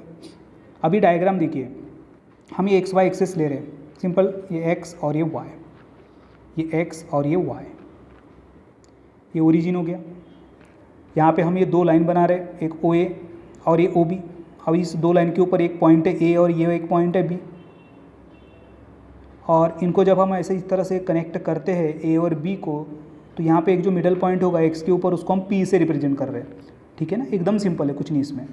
And measure of angle X O A को हम ले रहे बीटा, एंगल बीटा, इसकी डायरेक्शन देखिए एंटी क्लॉकवाइज है इसलिए पॉजिटिव बीटा है ना, पॉजिटिव बीटा। और इसके बाद इसकी रोटेशन, इसकी डायरेक्शन क्या है, क्लॉकवाइज है, तो ये माइनस अल्फ़ा, यदि इसकी डायरेक्शन भी एंटी क्लॉकवाइज रहती तो पॉजिटिव अल्फ़ा। दोनों का एंगल दोनों समझ में आ गया कि एक्स ओ ए एंड ये जो एक्स वो बी है, इसको हम बीटा और माइनस अल्फ़ा से रिप्रेजेंट कर रहे हैं। और यहाँ पे ये जो दो रे है ओ ए एंड ओ बी, इसके ऊपर हम दो पॉइंट्स ले रहे हैं ए एंड बी, और इसकी जो लेंथ है वो स्टैंडर्ड लेंथ है, तो length of O A and length of O B को हम 1 कंसिडर कर रहे हैं। क्या क्या बताया आपको, मैंने ध्यान दीजिए, ये एक्स वाई एक्सेस है, यहाँ पर एक रे है ओ ए, इसके ऊपर एक पॉइंट है ए और एंगल है बीटा, दूसरी रे है ओ बी, उसके ऊपर पॉइंट बी है, और ये जो एंगल है ये है माइनस अल्फ़ा, और यहाँ पे बीच का पॉइंट है पी, वही लिख रहे हैं हम। देखो, let X O A and X O B be in the standard position में है करके लिख रहे हैं। And measure of angle X O A equals to beta and measure of angle X O B equals to minus alpha. Then take a points A and B, take a points A and B on the ray OA and OB respectively such that OA equals to 1 and OB equals to also 1. अब इसके बाद होता है हमारा concept start. अब यहाँ हमको दो ट्रायंगल नज़र आ रही है, एक तो OPA, ये एक राइट एंगल ट्रायंगल है OPA, और दूसरा है OPB, एक OPA और एक OPB। और यहाँ पर दो मिसिंग पॉइंट है, एक A हमें पता नहीं है क्या है, ये A क्या है ये हमें पता नहीं है, B क्या है ये हमें पता नहीं है, और ये हमको फाइंड आउट करना है। ये क्या करना है, हमको फाइंड आउट करना है। अब ये फाइंड आउट करने के लिए हम एक एक ट्रायंगल को कंसीडर करेंगे, ये एक एक ट्रायंगल को कंसीडर करना है, और यहाँ से हमको रिजल्ट निकालना है क्या, पॉइंट। अब पॉइंट बोलने के बाद X coordinate and Y coordinate आता है, मतलब जब हम इस ट्रायंगल की बात करेंगे तो ये हो गया हमारा एक्स, मतलब ये हमको निकालना होगा एक्स, और ये निकालना होगा हमको वाई। जब हम ये एक्स और वाई निकालेंगे तब हमको ये पॉइंट मिलेगा ए, ठीक है। उसके बाद जो सेकंड ट्रायंगल है OPB, यहाँ पे हमें एक्स यदि निकालना है तो ये निकालेंगे हम, और वाई यदि निकालना है तो हम ये PB निकालेंगे। कैसे फाइंड आउट करते हैं हम देखने वाले। कॉन्सेप्ट आपको समझ में आ रहा है। सबसे पहले हमको ये दो पॉइंट फाइंड आउट करना है, ठीक है। जब हम ये दो पॉइंट फाइंड आउट करेंगे, अब मतलब देखिए अभी दो पॉइंट फाइंड आउट कर रहे हैं, मतलब हमको यहाँ पर A बार मिलेगा और उसके बाद में B बार मिलेगा। क्यों फाइंड आउट कर रहे हैं वो भी आपको बता रहा हूँ। पॉइंट A यदि मिलता है तो हम यहाँ से A बार लिख सकते हैं, पॉइंट B मिलेगा तो हम B बार लिख सकते हैं, और हमको क्या करना था, इन दो का क्रॉस प्रोडक्ट करना था, A क्रॉस B करना था, इसीलिए हम इसको फाइंड आउट कर रहे हैं। उम्मीद करता हूँ मेरा जो बोलना है आपको समझ में आ रहा होगा। क्यों कर रहे हैं, हमको A क्रॉस B करना था, इसलिए हम ये पॉइंट A और पॉइंट B को फाइंड आउट करेंगे। किस तरह फाइंड आउट करते हैं, तो ये दो ट्रायंगल है, और एक किस तरह से हम ये X and Y find out करेंगे, तो ये डेफिनेशन ऑफ ट्रिग्नोमेट्रिक फंक्शन ये हमने बहुत पहले पढ़ चुके हैं 9th क्लास में, तो वही कॉन्सेप्ट का यूज़ हम यहाँ पर भी अभी करने वाले हैं। तो चलिए सबसे पहले हम ये दो ट्रायंगल को कंसीडर करते हैं और इनके ऊपर से हम ये दो पॉइंट्स फाइंड आउट करते हैं। देखिए फर्स्ट ट्रायंगल है APO, ये फर्स्ट ट्रायंगल है APO, जिसमें ये जो क्या था एक्स था और ये क्या है वाई, आपको मैं बता चुका हूँ पहले। अब यहाँ पर एंगल दिया बीटा। अब देखिए हमें यहाँ से यदि फाइंड आउट करना है वाई, अब यदि वाई फाइंड आउट करना है तो ये अपोजिट है बीटा, और अपोजिट कहाँ पे आता है, साइन में आता है, तो हम यूज़ करेंगे sine beta. Sine beta equals to opposite upon hypotenuse, मतलब AP अपॉन OA। तो फिर यहाँ से AP क्या होगा भाई, OA इंटू साइन बीटा होगा, OA इंटू साइन बीटा होगा। और मैंने बताया था कि यहाँ पर हम जो OA लिख रहे हैं क्या है 1 है, मतलब यहाँ पे क्या मिलेगा हमको, साइन बीटा मिलेगा। क्या मिल रहा है, ए पी इक्वल्स टू क्या मिल रहा है, sine beta, A P equals to sine beta, और ये क्या है, वाई है, ये क्या है, वाई है, वाई कोऑर्डिनेट्स। बात आ रही समझ में आपको, sign beta opposite upon hypotenuse, यहाँ से हमको क्या मिल रहा है, साइन बीटा, ये क्या है, वाई है। अब निकालेंगे हम एक्स, तो ये क्या है, एडजेसेंट है, एडजेसेंट कहाँ पे आता है, कॉस थीटा में आता है, सॉरी तो कॉस में, तो कॉस बीटा इक्वल्स टू क्या होगा, एडजेसेंट अपॉन हाइपोटेनियस, मतलब ओ पी अपॉन ओ ए, तो यहाँ से ओ पी क्या होगा, ओ ए इंटू कॉस बीटा, और ओ ए बराबर 1, तो ओ पी बराबर क्या मिल रहा है, कॉस बीटा, और ये कॉस बीटा ये ओ पी है, मतलब क्या, एक्स, तो ये एक्स कोऑर्डिनेट हो गया, तो X coordinate cos beta, Y coordinate sine beta, तो पॉइंट ए क्या बनेगा, cos beta sine beta, simple, समझा। अब इसके बाद ट्रायंगल दूसरा कंसिडर करेंगे, डाउन वाला, O P B, right angle triangle O P B. अब इसमें एंगल क्या है, माइनस अल्फा है, तो वही same concept, sine minus alpha बराबर अपोजिट अपॉन हाइपोटेनियस, तो अपोजिट क्या है, बी पी, और हाइपोटेनियस क्या है, ओ बी, तो फिर बी पी बराबर क्या, O B into sine minus alpha, अब ओ बी बराबर 1, तो ये होगा sine minus alpha, and by using the allied angle sine minus alpha equals to minus sine alpha, sine minus theta बराबर माइनस साइन थीटा होता है ना, वो वाला कॉन्सेप्ट, ठीक है। तो ये जो हमने निकाले ये क्या था, बीपी था, मतलब बीपी, ये बीपी क्या है, वाई है, मतलब ये हमको क्या मिला, वाई कोऑर्डिनेट मिला, ठीक है। अब निकालेंगे हम एक्स कोऑर्डिनेट के लिए, कॉस माइनस अल्फा बराबर adjacent upon hypotenuse, O P upon O B, O P upon O B, okay. तो ओ पी क्या है, O B into cos minus alpha, O B की लेंथ क्या है, 1 है, और कॉस माइनस थीटा बराबर कॉस थीटा होता है by using the allied angle, तो यहाँ आपको क्या मिला, कॉस अल्फा, ये क्या मिल रहा है, ओ पी मतलब एक्स मिल रहा है, तो ये क्या मिल गया हमको, एक्स कोऑर्डिनेट, तो फिर पॉइंट बी क्या बनेगा, x coordinate cos alpha and Y coordinate minus sine alpha. तो दोनों पॉइंट किस तरह से मिले हैं, समझ में आ गया आपको, बहुत ही आसान तरीके से आपको मैंने बताया हूँ, बहुत ही आसान तरीके से। तो यहाँ से हमने क्या निकाले, 2 पॉइंट्स निकाले, ये वाले 2 पॉइंट्स, तो ये पॉइंट्स ए क्या हो गया, क्या निकाले थे हमने पॉइंट से, cos beta and sign beta, और पॉइंट बी क्या निकाले, cos alpha and minus sine alpha, लिख लीजिए, लिख लिए। अब हम यहाँ पर एक्स वाई जेड एक्सिस की जब बात करते हैं तो यहाँ पर हम आई जी के लगाते हैं, किसी पॉइंट को वेक्टर के फॉर्म में यदि रिप्रेजेंट करना है तो हम यहाँ पे आई जी के लगाते हैं, तो ये हो गया एक्स और वाई, फिर जेड यहाँ पर है क्या, हाँ सॉरी जेड वाला कुछ दिया हुआ है कि नहीं है, मतलब जो के का कोएफिशिएंट होगा क्या होगा, 0 होगा, यानी जब हम पॉइंट ए को वेक्टर के फॉर्म में रिप्रेजेंट करेंगे तो ये कॉस बीटा के साथ आई लगेगा, साइन बीटा के साथ जे लगेगा, और के नहीं है तो 0 के साथ के लगेगा। यहाँ पे भी उसी तरह कॉस अल्फा के साथ आई लगेगा, माइनस साइन अल्फा के साथ जे लगेगा, और 0 के साथ के लग देगा। कब, जब हम इन 2 पॉइंट को वेक्टर के फॉर्म में रिप्रेजेंट करेंगे तब। तो चलिए अब हम इन 2 पॉइंट को करेंगे वेक्टर में कन्वर्ट। ये देखिए coordinates, point A cos beta sine beta and B equals to cos beta minus sine beta, तो ओ ए बार मतलब ए बार क्या होगा, cos beta I plus sine beta J plus 0 K, and B bar equals to O B bar क्या होगा, cos alpha I minus sine alpha J plus 0 K. तो यहाँ से मिल गया हमको ए बार एंड बी बार, मतलब ओ A bar and O B बार। अब हम क्या करेंगे, इन दोनों का क्रॉस प्रोडक्ट करेंगे, कैसे करते हैं हम देखते हैं। नाउ ओ ए क्रॉस ओ बी, डिटर्मिनेंट का फॉर्म क्रॉस प्रोडक्ट में, फर्स्ट रो में आई जे के, सेकंड रो में वेक्टर ओ ए क्या था, कॉस बीटा साइन बीटा, और के नहीं था मतलब 0, फिर ओ बी थर्ड रो में cos alpha minus sine alpha and 0। अब ऑर्डर 3 का डिटर्मिनेंट फाइंड आउट कैसे करते हैं आपको पता है, फर्स्ट रो का first element as it is, then first row first column delete करेंगे, फिर ये 4 एलिमेंट इसका डिटर्मिनेंट, तो ये first cross 0 minus second cross 0 minus J into first row second column delete, फिर ये 4 एलिमेंट है, फर्स्ट क्रॉस 0 दूसरा भी क्रॉस 0, प्लस के into first row third column 0, फिर ये 4 एलिमेंट बचते हैं, इसका डिटर्मिनेंट निकालना है। तो हम क्या करेंगे, पहला cross cos beta into minus sine alpha minus sine beta into cos alpha, okay. अब ये तो फर्स्ट एंड सेकंड टर्म में 0 छूंगी, फिर क्या बचा हमारा यहाँ पर, के बचा, और ये माइनस को सामने ले लेंगे, तो ये होगा cos beta sine alpha minus cos alpha sign beta, ठीक है। इसको ऐसा भी लिख सकते हो, sine alpha cos beta minus cos alpha sign beta, इतना ठीक है। अब हम क्या करेंगे, इन दोनों में से माइनस को कॉमन निकालेंगे, माइनस कॉमन निकाले तो बचा क्या, sine alpha cos beta plus cos alpha sign beta, इतना ठीक है। ये क्या निकाले हमने, ओ ए क्रॉस ओ बी निकाले। अब यदि हम ये माइनस को यदि रिमूव करना है तो हम इन दोनों को इंटरचेंज कर सकते हैं। हमें पता है कि यदि हम ए क्रॉस बी को यदि बी क्रॉस ए लिखते हैं तो सामने माइनस आता है, तो यदि हमको ये माइनस को रिमूव करना है तो ओ ए क्रॉस ओ बी को हम ओ बी क्रॉस ओ ए लिखेंगे, जो रिजल्ट मिल रहा है उसको दे देंगे इक्वेशन नंबर 1। अब मैंने क्या बताया था, जब दूसरा रिजल्ट हमको क्या निकालना है, एंगल वाला। और हमें पता है कि जो हमने डायग्राम बनाए हैं उस डायग्राम में OB और OA के बीच का जो एंगल है वो क्या दिया है। देखिए मैं एक बार फिर से आपको डायग्राम की तरफ लेके जा रहा हूँ। OA, ध्यान से देखना, OA एंड OB के बीच का एंगल क्या है।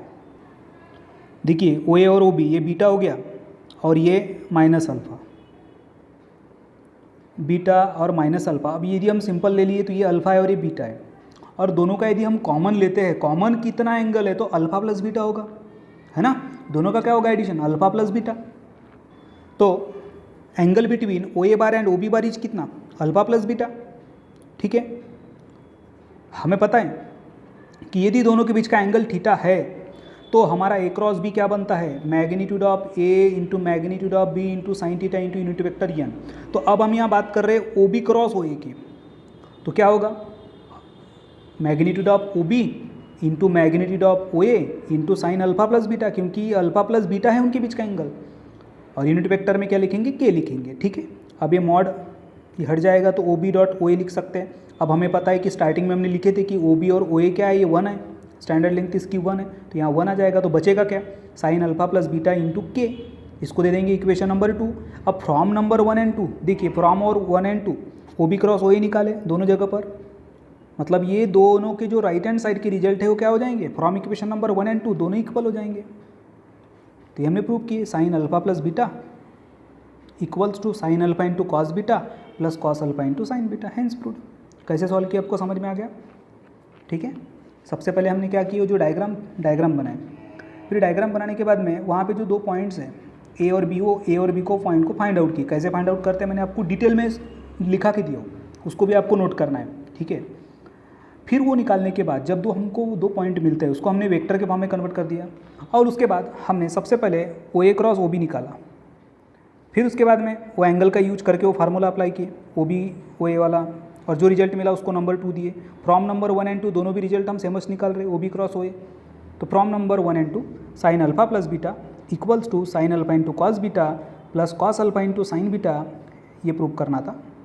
इस तरह हमने ये क्वेश्चन का जो आंसर है वो लाए हैं। ठीक है, चलिए अब हम देखते हैं नेक्स्ट एग्जाम्पल। बट उसके पहले ये जितने भी अभी का एक एग्जाम्पल और उसके बाद के जो एग्जाम्पल्स हैं ये थोड़े लॉन्ग है, और ये लॉन्ग एग्जाम्पल को आपको अच्छे तरीके से समझना है तो मैं जो बता रहा हूँ उस टेक्निक से आपको उसकी स्टडी करना है। साथ में 2 या 3 बार आपको प्रैक्टिस ज़रूर करना है। ठीक है, तो प्रैक्टिस आप ज़रूर कीजिएगा, इससे आपका ये जो कॉन्सेप्ट है या फिर ये जो एग्जाम्पल है इसको सॉल्व करते कैसे ये आपको क्लियर हो जाएगा। तो अब हम देखते हैं next example. Question number 18 is if A equals to 1 2 3 and B equals to 4 5 6 are the 2 points, A और B ये 2 पॉइंट्स है, then find the foot of perpendicular from the point B to the line joining the origin and point A। यानी क्या बोल रहा है, यहाँ पर एक ऐसी लाइन है नीचे में जो ओरिजिन और पॉइंट A को जोड़ रही है। अब जैसे ये जो एक डायग्राम आपको नज़र आ रही है, देखिए यहाँ पर ये पॉइंट O है और ये A है, और ये 2 पॉइंट को जोड़ने वाली एक लाइन है, और इस लाइन को पॉइंट B से एक दूसरी लाइन है जो परपेंडिकुलर है। समझ में आ रही बात, क्या बोल रहा है यहाँ पर, find the foot of perpendicular, मतलब ये जो परपेंडिकुलर लाइन है इसका जो फुट है, मतलब जो बॉटम का जो पॉइंट है हमें ये फाइंड आउट करना है, यानी पॉइंट P हमको फाइंड आउट करना है। तो सिंपल मतलब है, ऐसी एक लाइन जो ओरिजिन और पॉइंट A को जोड़ रही है, और इस लाइन के ऊपर एक दूसरी लाइन जो पॉइंट B से शुरू हो रही है जो परपेंडिकुलर है, और उस ऐसे परपेंडिकुलर लाइन का जो फुट है, मतलब जो लास्ट वाला जो पॉइंट है, हमें वो पॉइंट फाइंड आउट करना है। बहुत सिंपल है, बड़ा इसका आंसर होगा, बट इसके जो किस तरह से इसको सॉल्व करना है ये आपको समझ में पहले जा चुका होगा कि करना क्या है, हमको ये पॉइंट फाइंड आउट करना है। अब कैसे करना है वो आगे देखते हैं।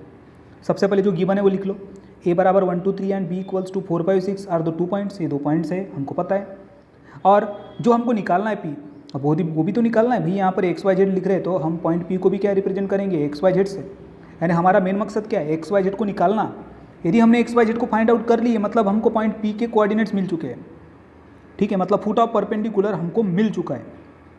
ओके, अब यहाँ पे ये जो 2 पॉइंट्स है O एंड P, अब हम यहाँ पे जो कॉन्सेप्ट पढ़ रहे हैं वो है 3 डायमेंशनल ज्योमेट्री का। और 3 डायमेंशनल ज्योमेट्री में हमने स्टार्टिंग में पढ़ा था डायरेक्शन रेशोज़। यदि हमारे पास 2 पॉइंट्स है और 2 पॉइंट्स में से हमको डायरेक्शन रेशो यदि फाइंड आउट करना है तो हम कैसे फाइंड आउट करते हैं भाई। जैसे हमारे पास 2 पॉइंट्स है, एक पॉइंट ए है x1 y1 z1 और सेकंड पॉइंट बी है x2 y2 एंड z2 और हमको निकालना है यहाँ का डायरेक्शन रेशो। तो हम कैसे निकालेंगे, x2 minus x1 y2 minus y1 and z2 minus z1। पता है आपको, ये कॉन्सेप्ट पढ़ाया हो मैंने आपको, ठीक है। तो सबसे पहले हम निकालेंगे डायरेक्शन रेशो ऑफ OP का, फिर निकालेंगे डायरेक्शन रेशो ऑफ OA का। OP का निकालेंगे उसके बाद OA का निकालेंगे, ठीक है। OP का निकालेंगे उसके बाद OA का निकालेंगे और फिर OA का जो डायरेक्शन रेशो हमको मिलेगा उसका यूज़ करेंगे और BP का भी डायरेक्शन रेशो निकालेंगे। क्या बोल रहा हूँ, ध्यान से देखिए, ध्यान से सुनिए। हमारे पास अब ये 2 लाइन दिख रही है, एक OA है और एक BP है और ये 2 लाइन क्या है, एक दूसरे को परपेंडिकुलर है। तो एक दूसरा कॉन्सेप्ट और आपको याद रखना है कि 2 lines are perpendicular. 2 lines are perpendicular if दोनों लाइन के जो डायरेक्शन रेशोज़ है उनका जो समेशन होगा, मतलब A1 A2 plus B1 B2 plus C1 C2 ये क्या होना चाहिए, 0 होना चाहिए। मतलब हम इस कॉन्सेप्ट का यूज करेंगे यहाँ पर, इस कॉन्सेप्ट का, ठीक है। 2 lines are perpendicular if A1 A2 plus B1 B2 plus C1 C2 equals to 0। मैं क्या बता रहा हूँ आपकी बात आपको समझ में आ रही है। बहुत ही आसान लैंग्वेज में मैं आपको बताने की कोशिश कर रहा हूँ, सिंपल है। देखिए कंडीशन क्या बोल रहा है कि ये 2 लाइन्स एक दूसरे को परपेंडिकुलर है, ऐसा मान लेते हैं। अब ये 2 लाइन है एक दूसरे को परपेंडिकुलर है और हमारे पास में जो रिजल्ट है उस रिजल्ट का ही हमको यूज़ करना है, ठीक है। तो सबसे पहले हम निकालेंगे यहाँ पर OA के डायरेक्शन रेशो, फिर निकालेंगे हम BP के डायरेक्शन रेशो। और इनके जब हम डायरेक्शन रेशो निकालेंगे तो ये लाइंस क्या है, एक दूसरे को परपेंडिकुलर है। मतलब जब हम OA के डायरेक्शन रेशो निकालेंगे उसको हम नाम देंगे A1 B1 and C1। BP के जो डायरेक्शन रेशो निकालेंगे उसको नाम देंगे A2 B2 एंड C2। और ये जो भी डायरेक्शन रेशोज होंगे उसको हम यहाँ पे पुट कर देंगे और पुट करने के बाद हमको इक्वल टू 0 दिखाना होगा और यहाँ से हमें 1 बाय 1 XYZ मिल जाएंगे, ठीक है। कैसे करना है अब मैं आपको समझ में आ गया मैं क्या बताना चाह रहा हूँ यहाँ पर, ठीक है। चलिए इसका अब आंसर स्टार्ट करते हैं। सबसे पहले ये गिवन हो गया पॉइंट P जो हमको निकालना है और पहले निकालेंगे हम direction ratio of OP। Direction ratio of OP कैसे निकाले पता है, x minus 0 y minus 0 and z minus 0। 2 point है, कैसे निकालते हैं मैंने अभी बताया आपको, ये 2 पॉइंट्स है। तो x2 minus x1 y2 minus y1 z2 minus z1। तो OP में क्या होगा, x minus 0 y minus 0 and z minus 0 मतलब XYZ। तो डायरेक्शन रेशियो ऑफ OP क्या मिला, XYZ, ठीक है। अब डायरेक्शन रेशियो ऑफ OA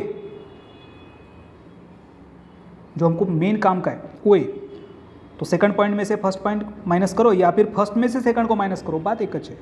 तो 1 माइनस 0 2 माइनस 0 3 माइनस 0 मतलब 1 2 3। तो ये है हमारा A1 B1 C1, हमने इसको नाम दे दिया A1 B1 C1। OA निकाले, अब निकालेंगे हम डायरेक्शन रेशियो ऑफ BP और जो आंसर निकलेगा, जो लास्ट वाला आंसर निकलेगा उसको हम क्या कर देंगे, मल्टीप्लाई कर देंगे दोनों के डायरेक्शन रेशियो को, यानी A1 B1 या A1 A2 plus B1 B2 plus C1 C2 बराबर 0 दिखा देंगे। तो ठीक है, ये A1 B1 C1 कैसे निकाला समझ में आया। अब इसके बाद अब ये जो OA है और ये जो OP है, OP and OA are collinear है, मतलब एक ही लाइन पे है, ओके। अब जब ये कोलिनियर है इसका मतलब उनके जो रेशियोज है, जो डायरेक्शन रेशियोज है वो काय में होते हैं, प्रोपोर्शनल में होते हैं। ये कॉन्सेप्ट मैं आपको पहले बता चुका हूँ कि OP and OA are collinear, therefore their direction ratios are in proportional. तो प्रोपोर्शनल में है क्या नहीं, देखिए उनके डायरेक्शन रेशियो क्या है, इसका x, इसका 1, तो x/1 y/2 z/3 इसको ले लो के। तो यहाँ से हम XYZ निकाल सकते हैं, प्राइमरी XYZ निकालेंगे ना भाई, कुछ ना कुछ तो निकालना होगा, तब जाके तो हमें मेन XYZ मिलेगा। ये देखिए x equals to k, y equals to 2k and z equals to 3k। अब यहाँ पर हमने जो XYZ फाइंड आउट की वहाँ पर हमको k की ज़रूरत पड़ रही है। मतलब जब हम यहाँ पर k फाइंड आउट करेंगे, यानी जो हमको k मिलेगा वो यहाँ पे पुट कर देंगे तो हमें XYZ मिलेगा, और XYZ यदि मिल गया तो हमको पॉइंट P मिल जाएगा। तो ठीक है ना। तो अभी हमने क्या निकाले, यहाँ पर डायरेक्शन रेशियो ऑफ OA निकाले, मतलब OA का डायरेक्शन रेशियो निकाले जिसको हमने A1 B1 C1 नाम दिए। अब निकालेंगे हम डायरेक्शन रेशियो ऑफ BP, जो BPS का डायरेक्शन रेशियो निकालेंगे और उसको नाम देंगे A2 B2 एंड C2। तो चलिए अब निकालते हैं हम डायरेक्शन रेशियो ऑफ BP। यहाँ पर पॉइंट बी क्या है 4 5 6, पॉइंट बी दिया है 4 5 6 और ये है एक्स वाई जेड। तो सिंपल है, direction ratio of B P क्या होगा 4 माइनस एक्स 5 माइनस वाई और 6 माइनस जेड। तो इसको नाम दे दो A2 B2 and C2, simple है, ठीक है ना। ये निकल गया A2 B2 C2, उसके पहले A1 B1 C1 1 2 3 और यहाँ पर क्या दिया है कि ये जो दो लाइन्स है OA and BP, here OA and BP are perpendicular. देखिए मैंने लिखा भी यहाँ पर कि here OA and BP are perpendicular, therefore A1 A2 plus B1 B2 plus C1 C2 equals to 0। Put कर दो, पुट कर रहे हैं हम A1 बराबर 1, A2 बराबर 4 माइनस एक्स प्लस B1 बराबर 2, B2 बराबर 5 माइनस वाई, C1 बराबर 3 एंड C2 बराबर 6 माइनस जेड। अब इसको जब हम सॉल्व करेंगे तो ये 4 माइनस एक्स होगा, 2 into 5 10, 2 into minus y minus 2 y, 3 into 6 18, 3 into minus Z minus 3 z. अब यहाँ पर देखिए माइनस एक्स होगा माइनस 2 वाई माइनस 3 जेड और इसको जब हम ऐड करेंगे तो ये हो जाएगा 28 प्लस 4 32, 32 राइट साइड जाएगा तो माइनस 32। अब सबके माइनस हटा दो तो क्या मिल रहा है हमको x plus 2y plus 3z equals to 32। इसको दे दो इक्वेशन नंबर 1। हमको मोस्ट इंपॉर्टेंट ये वाली इक्वेशन मिल चुकी है नंबर 1 वाली। अब हम क्या करेंगे, ये जो हमने ऊपर में x Y z find out किए, x बराबर k, y बराबर 2k एंड z बराबर 3k, इसे पुट करेंगे इक्वेशन नंबर 1 में। मतलब देखिए यहाँ पर पुट करने के बाद ये एक्स वाई जेड हट जाएगा और इसके जगह टोटली k वाली टर्म मिलेंगी। मतलब यहाँ से हमको k की वैल्यू मिलने वाली है और जो k की वैल्यू मिलेंगी वो हम यहाँ पे पुट कर देंगे तो हमें एक्स वाई जेड मिलेगा और वो होगा हमारा रिक्वायर्ड पॉइंट P, मतलब foot of the perpendicular line. Okay, put the values of x equals to k, y equals to 2k and z equals to 3k in 1। उसमें पुट कर दिए कहाँ पर x plus 2y plus 3z equals to 32 में हमने x Y z की value put कर रहे हैं। तो x बराबर k, y बराबर 2k एंड z बराबर 3k। तो ये 4k 9k ऐड करेंगे तो 14k इक्वल्स टू 32, देयरफॉर k इक्वल्स टू 32 अपॉन 14, 2 से यदि हम उसको डिवाइड करते हैं तो ये होगा 16 और ये होगा 7, therefore k equals to 16 upon 7। अब हमें k मिल चुका है तो हम आसानी से एक्स वाई जेड निकालेंगे। तो then x equals to k था बराबर 16/7, y equals to 2k, k के बराबर पुट कर दो तो ये होगा 32 upon 7 and z equals to 3k, ये पुट कर दो 3 इंटू 16 अपॉन 7 मतलब 48 upon 7। Therefore point P equals to होगा 16 upon 7, 32 upon 7 and 48 upon 7। Hence foot of perpendicular from the point B to the line joining the points origin and A is 16/7, 32 upon 7 and 48 upon 7। तो simple है, जब हम इस O और A को जोड़ते हैं तो ये जो लाइन है इसके ऊपर एक दूसरी लाइन ऐसी है जो पॉइंट B से स्टार्ट होती है जो इसको परपेंडिकुलर है और हमें फाइंड आउट करना है ये फुट ऑफ परपेंडिकुलर मतलब पॉइंट P को। तो इस तरह हमने इसको फाइंड आउट किया क्वेश्चन। तो स्टूडेंट ये जो क्वेश्चन का आंसर है इसके पहले वाला और ये वाला, इसका आंसर्स लॉन्ग है तो क्या करना पड़ेगा आपको, मैंने जो बताया उस स्किल से उसको सॉल्व करना होगा और इसकी प्रैक्टिस करना होगा। जब तक आप इसकी प्रैक्टिस नहीं करोगे तब तक आपको ये टोटली 100% नहीं समझ में आएगा। और अपना मेन मकसद है कि हर एक एग्जाम्पल को अपने को अच्छे तरीके से सॉल्व करते आना चाहिए। चलिए अब हम देखते हैं हमारे इस एक्सरसाइज का एक लास्ट एग्जाम्पल। एक्चुअली लास्ट तो 18 था बट इसके पहले एक 17 वाला एग्जाम्पल हमारा रह गया था। अब वो कैसे सॉल्व करना है वो हम देखते हैं आगे। Question number 17, prove that the two vectors whose direction cosines are given by the relations al plus bm plus cn equals to 0 and fmn plus gnl plus hlm equals to 0 are perpendicular if f upon a plus g upon b plus h upon c equals to 0। इसको start करने के पहले student मैं आपको बताना चाहता हूँ कि बोर्ड के एग्जाम में इतने लॉन्ग आंसर्स नहीं पूछे जाते। मतलब अभी जो हम लास्ट की दो एग्जाम्पल देख रहे हैं और स्पेशली ये 17 वाला एग्जाम्पल, इतना तो लॉन्ग अभी तक बोर्ड के एग्जाम में नहीं आया है और ये ना आएगा। बट न्यू सिलेबस है, नया पैटर्न है तो हम कोई भी क्वेश्चन को इजीली नहीं ले सकते, इसलिए मैं इसको भी आपको थोड़ा हाईलाइट में समझाने की कोशिश करूँगा। इसका आंसर थोड़ा लॉन्ग है, अलग अलग यदि आप बुक से यदि रेफ़र करते हो तो आपको इसमें जो आंसर्स की जो स्टेप्स है थोड़ी सी डिफरेंट नज़र आएंगी, बट मैं यहाँ पर थोड़ा सा आसान तरीके से आपको बताने की कोशिश कर रहा हूँ, ठीक है ना। तो नंबर 17 में क्या बोला है सबसे पहले उसको समझना जरूरी है। यहाँ पे क्या बोल रहा है कि ये दो लाइन्स है, दो रिलेशंस है, मतलब दो लाइंस और इनके जो रिलेशन के ऊपर से इनके जो डायरेक्शन कोसाइंस निकलेंगी, मतलब सपोज दो लाइन है, एक लाइन की डायरेक्शन कोसाइन L1 M1 और N1, दूसरे लाइन की डायरेक्शन कोसाइंस है L2 M2 और N2, और लास्ट में हमें क्या करना है इनके कॉम्बिनेशन से, मतलब L1 L2 plus M1 M2 plus N1 N2 it is equals to हमें 0 लेते हुए हमें प्रूव करना है F upon A plus G upon B plus H upon C equals to 0। Simple इतना है इधर को, ठीक है ना। चलिए अब हम आसानी से इसको हम सॉल्व कर सकेंगे, बट थोड़ा लॉन्ग है, मैंने बोला था, और आपको इसकी बार बार प्रैक्टिस करनी पड़ेगी। तो चलिए अब इसका हम आंसर स्टार्ट करते हैं। सबसे पहले गिवन लिख लो, ये गिवन रिलेशन इक्वेशन नंबर 1 और इक्वेशन नंबर 2 दे देंगे। अब यहाँ पर हमें पता है कि दो वेक्टर्स परपेंडिकुलर है, ठीक है ना, vectors A and B are perpendicular if F upon A plus G upon B plus H upon C equals to 0 होता है, ये आपको पता है, और यही कॉन्सेप्ट का यूज़ यहाँ पर हम बीच में करने वाले हैं। तो कैसे करते हैं वो बाद में देखते हैं आंसर में। तो सबसे पहले हम गिवन ये इक्वेशन नंबर 1 और इक्वेशन नंबर 2। अब हमें पता है कि condition for the perpendicular lines की जो कंडीशन मैंने आपको यहाँ पे बताया हो, ये कंडीशन देखिए हम फिर से लिख रहे हैं कि lines L1 L2 are perpendicular if L1 L2 plus M1 M2 plus N1 N2 equals to 0। अब हम देखो ये दो लाइंस है, दो लाइंस एक दूसरे को परपेंडिकुलर है, मतलब इस तरह से, अभी तो हमने उसके वेक्टर लिखे, पर ये दो लाइंस है, दो लाइंस एक दूसरे को परपेंडिकुलर है। ऐसा आप कब कहते हैं, जब उन दो लाइन के डायरेक्शन कोसाइंस का जो प्रोडक्ट का जो समेशन है वो 0 आना चाहिए। ओके, ठीक है ना। तो अब हम क्या करते हैं, इक्वेशन नंबर 1 में से n को फाइंड आउट करते हैं। अब इक्वेशन नंबर 1 में से तुम n को भी फाइंड आउट कर सकते हो, m को कर सकते हो, या फिर l को कर सकते हो, कोई भी। तो हम यहाँ पर सिलेक्ट कर रहे हैं n को फाइंड आउट करना, ठीक है। तो from number 1 Cn equals to क्या बनेगा, फिर ये दोनों भी जाएंगे राइट साइड में तो दोनों माइनस हो जाएंगे, तो माइनस AL प्लस BM, फिर C जाएगा अपोजिट में, डिनोमिनेटर में जाएगा, तो ये हो गया इक्वेशन नंबर 3। इसको नंबर 3 दे दो। अब हमें क्या करना है यहाँ पर, यदि ये n हम यहाँ इक्वेशन नंबर 2 में पुट करते तो n वाली टर्म रहेंगी क्या, नहीं रहेंगी। n वाली टर्म बिल्कुल भी यहाँ पर नहीं रहेंगी, सिर्फ रहेंगी L और M। क्या रहेंगी, सिर्फ L और M। यदि आप M यदि फाइंड आउट करते हो और यदि उसको इक्वेशन नंबर 2 में पुट करते हो तो यहाँ पर हमको कौन सी M वाला फॉर्म नहीं मिलेगा, हमें मिलेगा यहाँ पर L और N वाला फॉर्म। बात आ रही समझ में, ठीक है। तो पहले हम यहाँ पर n फाइंड आउट कर लिए, इसको इक्वेशन नंबर 3 दे दिए। अब इस n की जो वैल्यू है इसको इक्वेशन नंबर 2 में पुट करेंगे, मतलब जहाँ जहाँ n है, ये लॉन्ग है पर जैसा बता रहा हूँ वैसे ही आपको समझना है। यहाँ पर ये n दूसरे जगह, ये दोनों जगह पर n ये पुट कर दो, ये हमने पुट किया, ठीक है। पुट तो करते आता है आपको।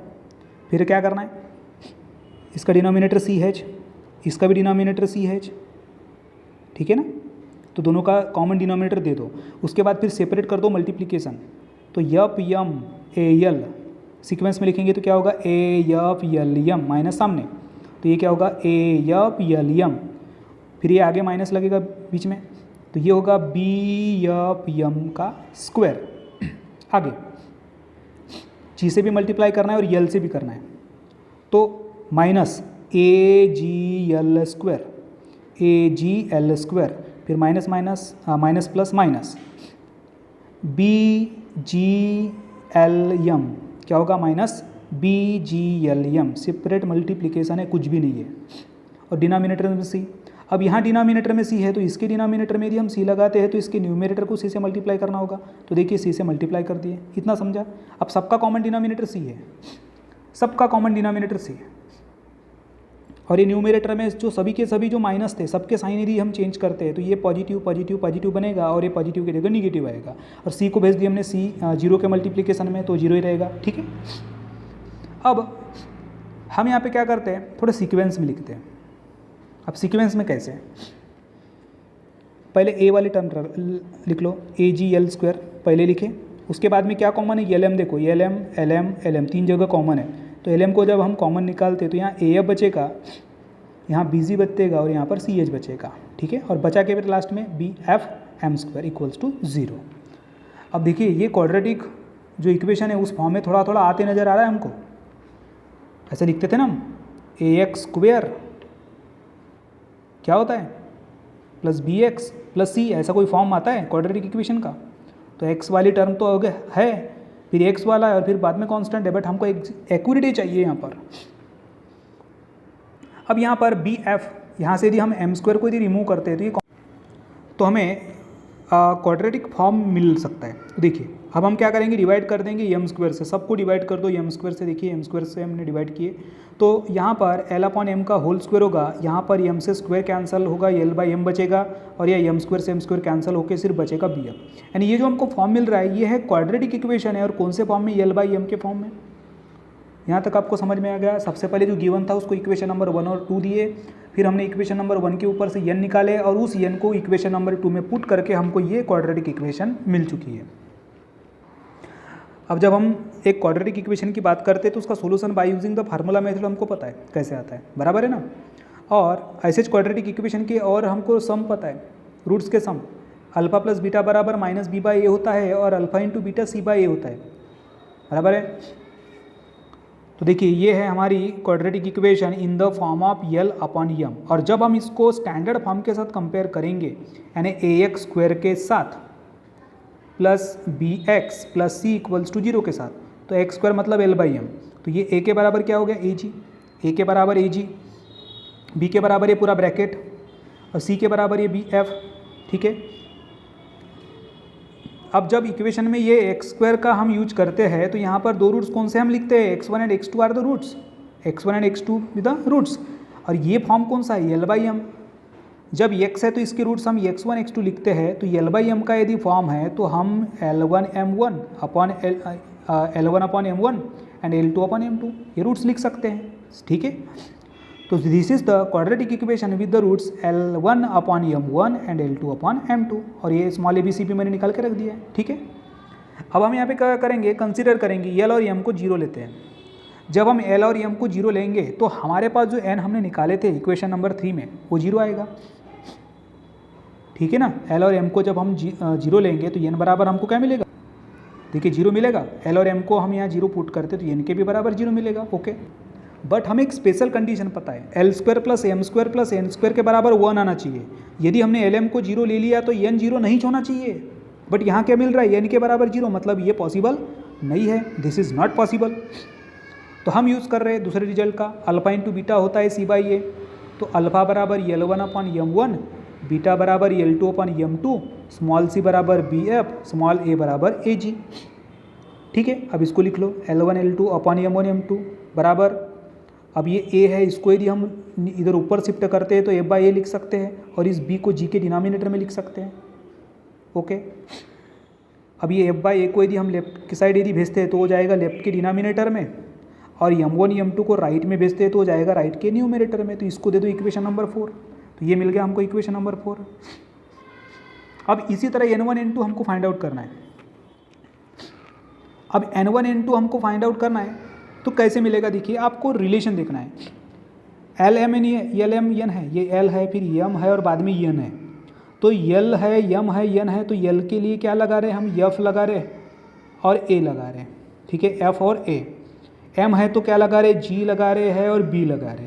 तो फिर जब एन आएगा तो क्या आएगा, एफ जी एच, एच आएगा और इधर सी आएगा, क्लियर है एकदम कॉन्सेप्ट। तो similarly L1 L2 upon F upon A ले लिए, तो हम इस तरह से यदि सॉल्व करते हैं तो लास्ट में जो आंसर आएगा वो जी अपॉन बी के जगह एच अपॉन सी आएगा। इसको दे दो इक्वेशन नंबर 5। कैसे लिखे समझ में आया, पूरा सॉल्व करने की जरूरत नहीं है क्योंकि ऑलरेडी अपना आंसर इतना लॉन्ग है कि हम इसको अलग से और ज़्यादा लॉन्ग नहीं बना सकते, और ये क्वेश्चन आपको बोर्ड के एग्जाम में नहीं आएगा, बट फिर भी आपको यदि प्रैक्टिस के लिए मैं आपको बता रहा हूँ, ठीक है ना, ये छूटना नहीं चाहिए करके। तो मैं जिस हिसाब से बता रहा हूँ उसी हिसाब से उसको प्रैक्टिस करो और बार बार प्रैक्टिस करना इसको, ओके। तो इक्वेशन नंबर 4 एंड 5 हमको मिल चुका है। कैसे मिला समझा, 4 मिला, 4 के ऊपर से 5 कैसे मिला फिर से बताता हूँ। यहाँ देखिए एल का ये हम यूज कर रहे हैं तो एफ और ए का यूज हो गया, एम के लिए जी और बी का यूज हो गया, तो फिर एन का यूज यदि हमको करना है तो एच और सी लगेगा क्योंकि एफ के बाद जी है, जी के बाद एच है, ए के बाद बी है, बी के बाद सी आएगा। तो ये नंबर 5 मिल गया। अब इक्वेशन नंबर 4 एंड 5 को जब हम इक्वल दिखाते हैं तो देखिए दोनों का लेफ्ट हैंड साइड इक्वल है तो दोनों का राइट हैंड साइड सेम होगा, ओके, बराबर है ना। तो मतलब क्या, L1 L2 upon F by A equals to होगा M1 M2 upon G by B equals to N1 N2 upon H by C. इसको के ले लो, तो L1 L2 क्या होगा, K into f upon a, M1 M2 होगा K into g upon b and N1 N2 होगा K into h upon c. तो ये मिल गया हमको L1 L2 M1 M2 and N1 N2। और मैंने शुरुआत में आपको क्या बताया था, हमें L1 L2 plus M1 M2 plus N1 N2 equals to 0 लेना है और इसको लेकर हमें प्रूव करना है F upon A plus G upon B plus H upon C बराबर 0। तो चलिए अब हम यहाँ पे पुट करते हैं इस कंडीशन में इस L1 L2 M1 M2 और N1 N2 को। Here two vectors are perpendicular if कब होगा, L1 L2 plus M1 M2 plus N1 N2 बराबर 0, हमको पता है। यहाँ पुट कर दिए हमने, L1 L2 को पुट किए, M1 M2 को पुट किए, N1 N2 को पुट किए। अब सब में कॉमन क्या है, K है, तो K को कॉमन निकाल के यदि हम 0 की तरफ उसको लेके जाते हैं तो राइट साइड तो 0 ही होगा और लेफ्ट में क्या बचेगा, F by A plus G by B plus H by C, और ये हमको प्रूव करना था।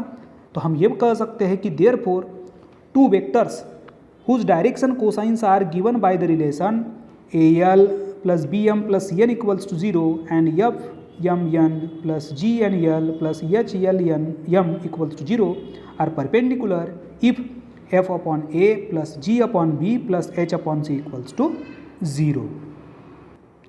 फिर से एक बार मैं बता देता हूँ एकदम हाईलाइट में। सबसे पहले गिवन इक्वेशन नंबर 1 और 2 दिए, फिर इक्वेशन नंबर 1 के ऊपर से n फाइंड आउट किए, फिर इस n को इक्वेशन नंबर इस 2 में पुट करने के बाद हमें एक लास्ट में जो फॉर्म मिला वो था क्वाड्रेटिक इक्वेशन। कौन से फॉर्म में, L अपॉन M के फॉर्म में। क्वाड्रेटिक इक्वेशन के रूट्स कैसे फाइंड आउट करते हैं ये मैंने आपको रफ में भी बताया, और इसका यूज करके जो हमारे पास में जो क्वाड्रेटिक इक्वेशन था उसके रूट्स हम क्या कंसीडर कर सकते थे, L1 M1 और L2 M2। जैसे अल्फा बीटा ले रहे तो यहाँ पर हम L बाई एन है तो L1 M1 और L2 M2 ये रूट्स ले सकते हैं। स्मॉल ABC भी निकाले, फिर क्या किए हमने, LM को 0 लेते हैं तो n के बराबर 0 आता है, बट कंडीशन क्या कहती है कि वो नहीं आना चाहिए, मतलब वो पॉसिबल नहीं है।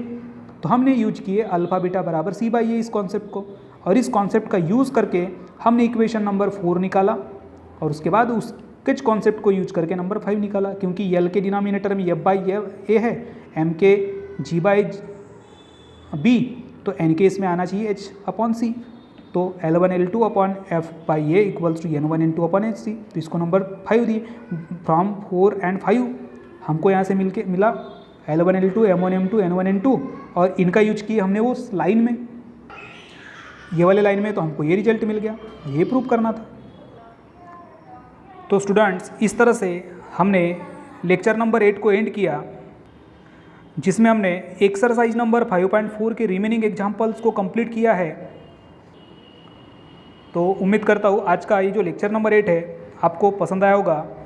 यदि पसंद आया हो तो हमारे इस वीडियो को लाइक कीजिए और अपने जो फ्रेंड्स हैं उसको ज़्यादा से ज़्यादा इसको शेयर कीजिए। और यदि फर्स्ट टाइम आप यदि हमारे इस चैनल को अटेंड कर रहे होंगे तो हमारे इस चैनल को सब्सक्राइब टू ऑल कीजिए, इससे आने वाले जो वीडियोज़ है उसके नोटिफिकेशन आपको मिलेंगे। तो अब मैं DC कटरे आपको मिलूँगा इस चैप्टर नंबर 5 वेक्टर्स, इसके सीरीज के लास्ट वाले लेक्चर नंबर 9 में। Thank you.